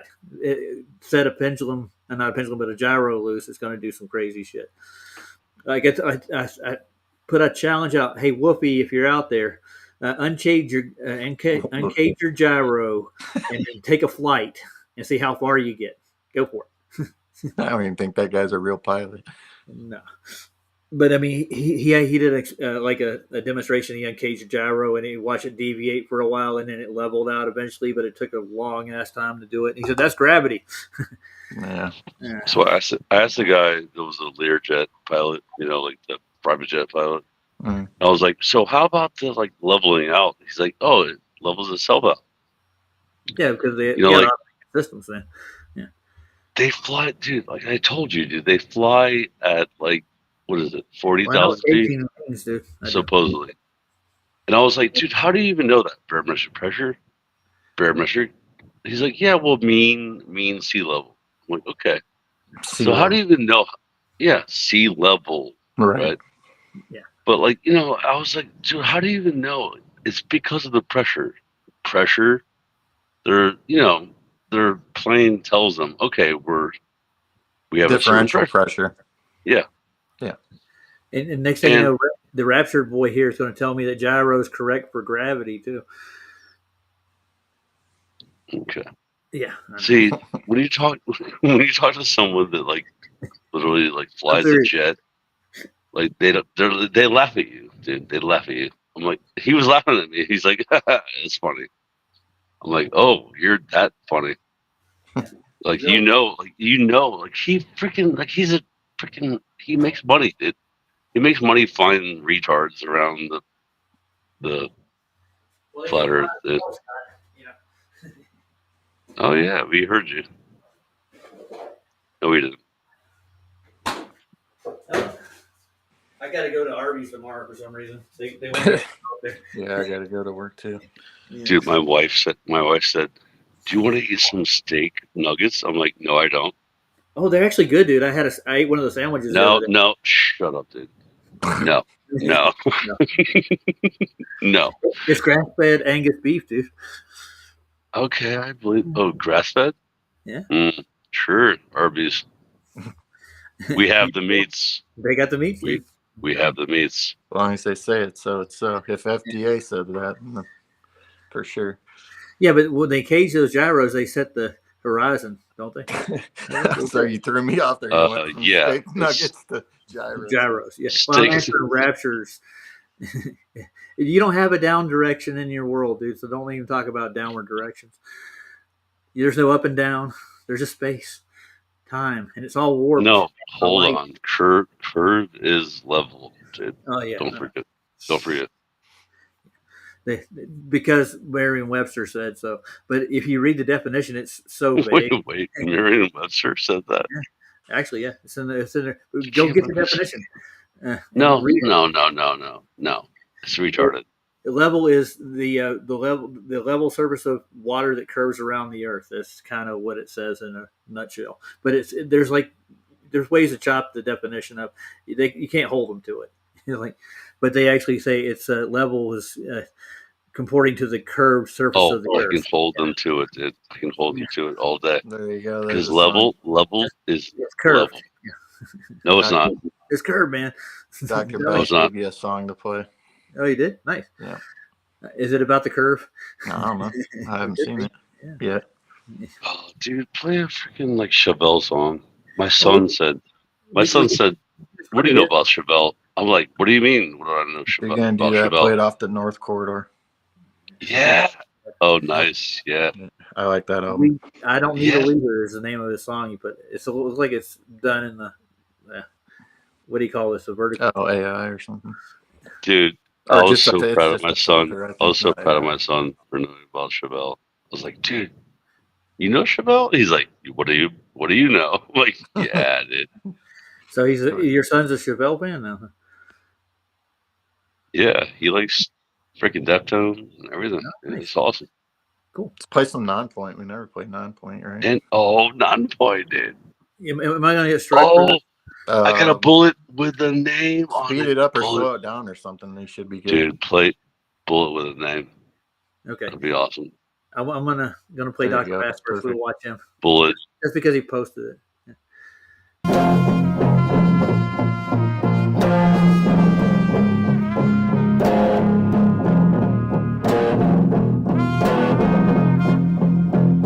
Playing trumpet.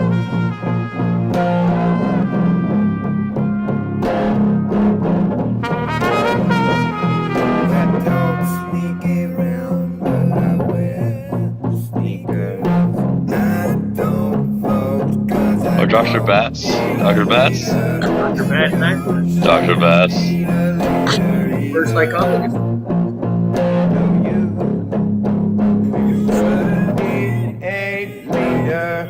I'll leave time for you on your parking meter.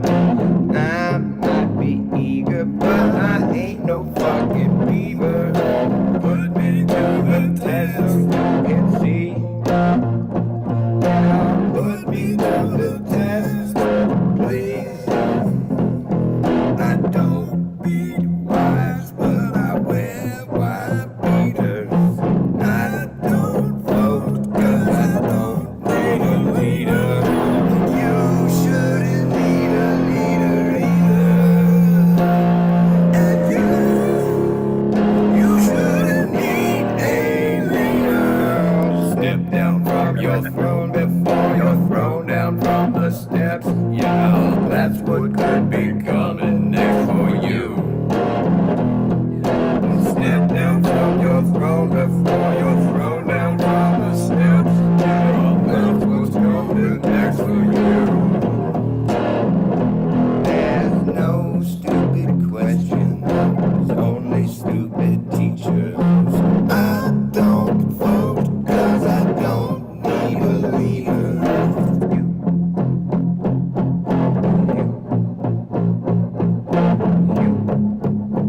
You shouldn't need a fucking leader either.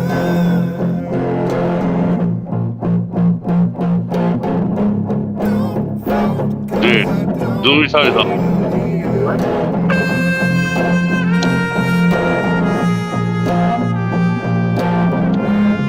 Dude, Roger.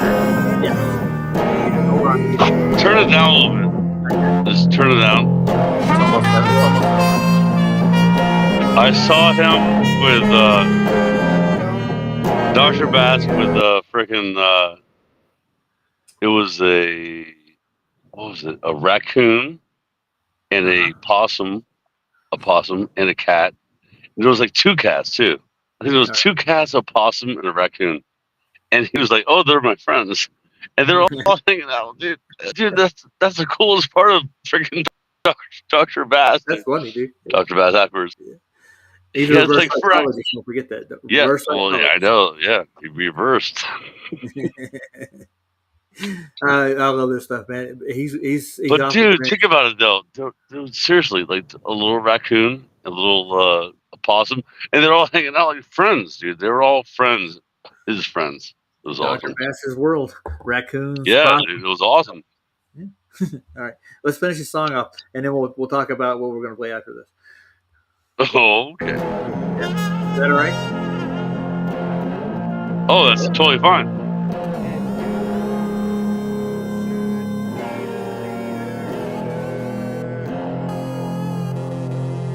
I think it's over. This is awesome.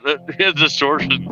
He normally has like acoustic guitar. Acoustic. Yeah, I got to kill this. Yeah. So that was awesome, dude. Good job. He's not even. He's. Nice job, Miss Dr. Bass. I Appreciate enjoyed it. Yeah. It was Well, awesome. I don't vote either because I don't need a leader. It's catchy. Dude, the guy needs to fly out here and play. I'll play some drums for him. It'd be awesome. He's a solo artist. Leave him alone. Damn straight. Yeah, he's a solo. Yeah, he is, dude. He's a lone wolf, dude. Dude, you can get together and make a Black Keys 2-piece band, you and him. I told him. I know. I told him, but like, dude, he won't come out here, dude. He won't, dude. He won't fly out here. He's not coming out here. I'm not going there either. That's what's so weird about it. That's a problem. Because I will never go out there because, dude, California hates me. California. I was about to ask I'm where out there was. I'm the most freaking not California guy. So anyway, Just to wrap up on the Foucault pendulum thing completely, it's a quasi experiment with an assumed bias with a broken down quasi, yes, that means fake. Mm-hmm. Yeah, but everybody accepts it as empirical evidence. I get it. Sorry, because I mean, that's wait, what they accept. They do accept it. Yeah, mainstream physics. If you look it up on their, I know, they take it as real. Israel. Yeah, Israel. Israel. Yeah, Israel. Northern California. Northern California is kind of nice. I mean, it's pretty anyway. Perfect. But Yeah, I don't know. Oh, dude, Northern California is amazing. Yeah. I would love to go there. Even in southern The parts, sequoias and the freaking redwoods. Yeah. You ever been to Bear Mountain? I haven't. I would love to. Guess what? Bear I'm not Mountain's going not there. northern. It's Southern California. I can't fly because I don't have the real ID. So, Dude, there's another little mountain right down below Bear Mountain called Idlewild, which is a really cool place to go. I live in California, the Midwest. Yeah, you do. I thought you lived Yeah, in Illinois. communist Illinois is country freaking called California. Illinois. dude, Roger, my wife was like Idlewild. We used to have Idlewild area in Florida. There's She's a like, Idlewild? Lake Idlewild in. I think there's a Lake Idlewild in the Carolinas too. Okay. Yeah. No, it's Lake Yeah, it's Wiley. everywhere. No, Wiley is the lake you're near. It's right next to Lake Norman. Lake Wiley is adjacent to it. It's actually a tributary. Wasn't it like Idlewild? Wasn't that like an old saloon? Like old. Yeah, You know what I'm talking about? Coming to my saloon. You're wrong saloon, son. I mean, like like the old cowboys and Indians type of thing. It used to be like a place, Idlewild, where they'd go into a saloon. Yeah, that's why I told her. I said every freaking town has an Idlewild. Yeah. You know what I'm saying? Like, it's crazy. All right. So, you guys want a music request? Something I can play in here again? Something you can play. Oh, what'd you say, Cubby? What, me? Yeah, well, you said Chevelle. When you mentioned Chevelle, I said North Corridor, but so you know what's funny? Said 9.2, but also. Oh yeah, 9. Bullet with his name on it. Yeah. Speed it up or slow it down, maybe. And now No. What do you mean? Who sings? Well, it? So is it Chevelle? Don't get a freaking. I don't know if they get a strike, but I do seriously Bullet with a name on it. Bullet with a name on it. Yeah, that album's good. Yeah, I mean, dude. Yeah, like they got a good drummer. Speaking of which, There's a movie like that. I know, dude. He's a big fat guy like you. Yeah. I mean, not He's big not fat fat. guy. He Not lost a bunch not. of weight. He's in shape. I now. know he did, but he used to be fat when I saw him 15 years ago. Just because you look like that guy's just crushing. because you look like a crackhead, Scott, doesn't mean we're all fat. Oh, okay. Yeah, I get it. Okay, should I play the official video? Yeah, official. Okay. Should I speed it up or slow it down? Just speed it up. No. See how it sounds? Non-point is not like huge or anything. They're not a big band. It's not really that, but their record label might. Yeah. No. We'll play a game. You gonna play a game whether I get the strike or not? It's not your channel to play with. No, dude, this is a small band. It's not. Nobody knows who knows who Non-Point is. Anyone? Well, I just said their names. Yeah, you don't even. You're underground guy. Like me. I love that. I love Non-Point, dude. Okay, we'll put them on. We'll see what they're like here. Throw it on. Is it good? It's good. It's good. Actually, I got a pretty good live version too. It's hard to find a live version of bands nowadays, especially with all the computer crap going out there. No, it's true. It's true. If you play it live, it won't get striked because it's live. It's like a studio live, though. Okay, that's different. Oh, it's like one of those. Okay, good. Yeah. It's good audio on Restream. Yeah, nice. Well, they made an album out of it. One of those. Yeah. Go ahead, Roger. All right, here we go, guys. Hold your breath. Nice. I'm not holding it. Dude, I literally just got over. Sorry. Yeah. Okay, you ready? Say goodnight to everybody. Good night, everybody. Good night, Gracie. There you go. Yeah.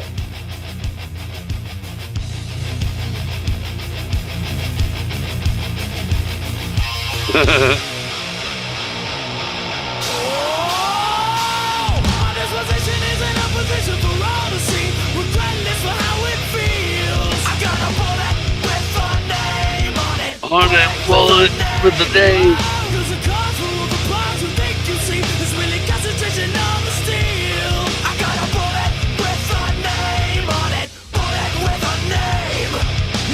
Everybody's watching and passing judgment on every little move decision I make. How can I be an individual with the weight of the world and 8 other planets to take? And with everything happening, gunshots clapping and people all running in every direction with their hands up, praying for the drama to end. I got my hand out, looking for some money to spend. The price tag on the things I need, I'm getting bigger by the day. I got a bullet with a name on it, bullet with a name. The way I work so hard for things, they just take away from me. I got a bullet with a name on it, Bullet with a name.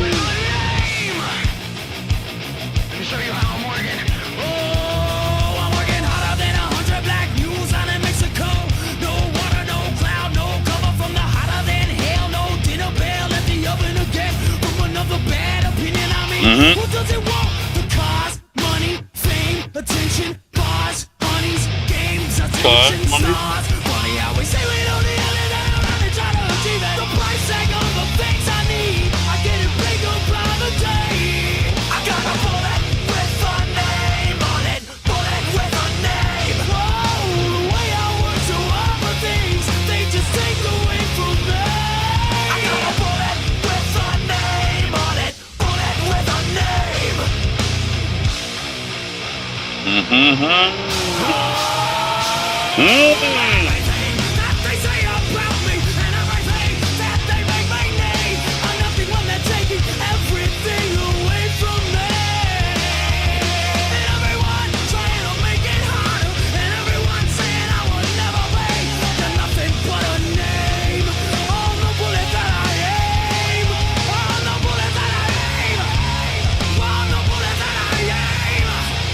The price tag on the things I need, I get it bigger by the day.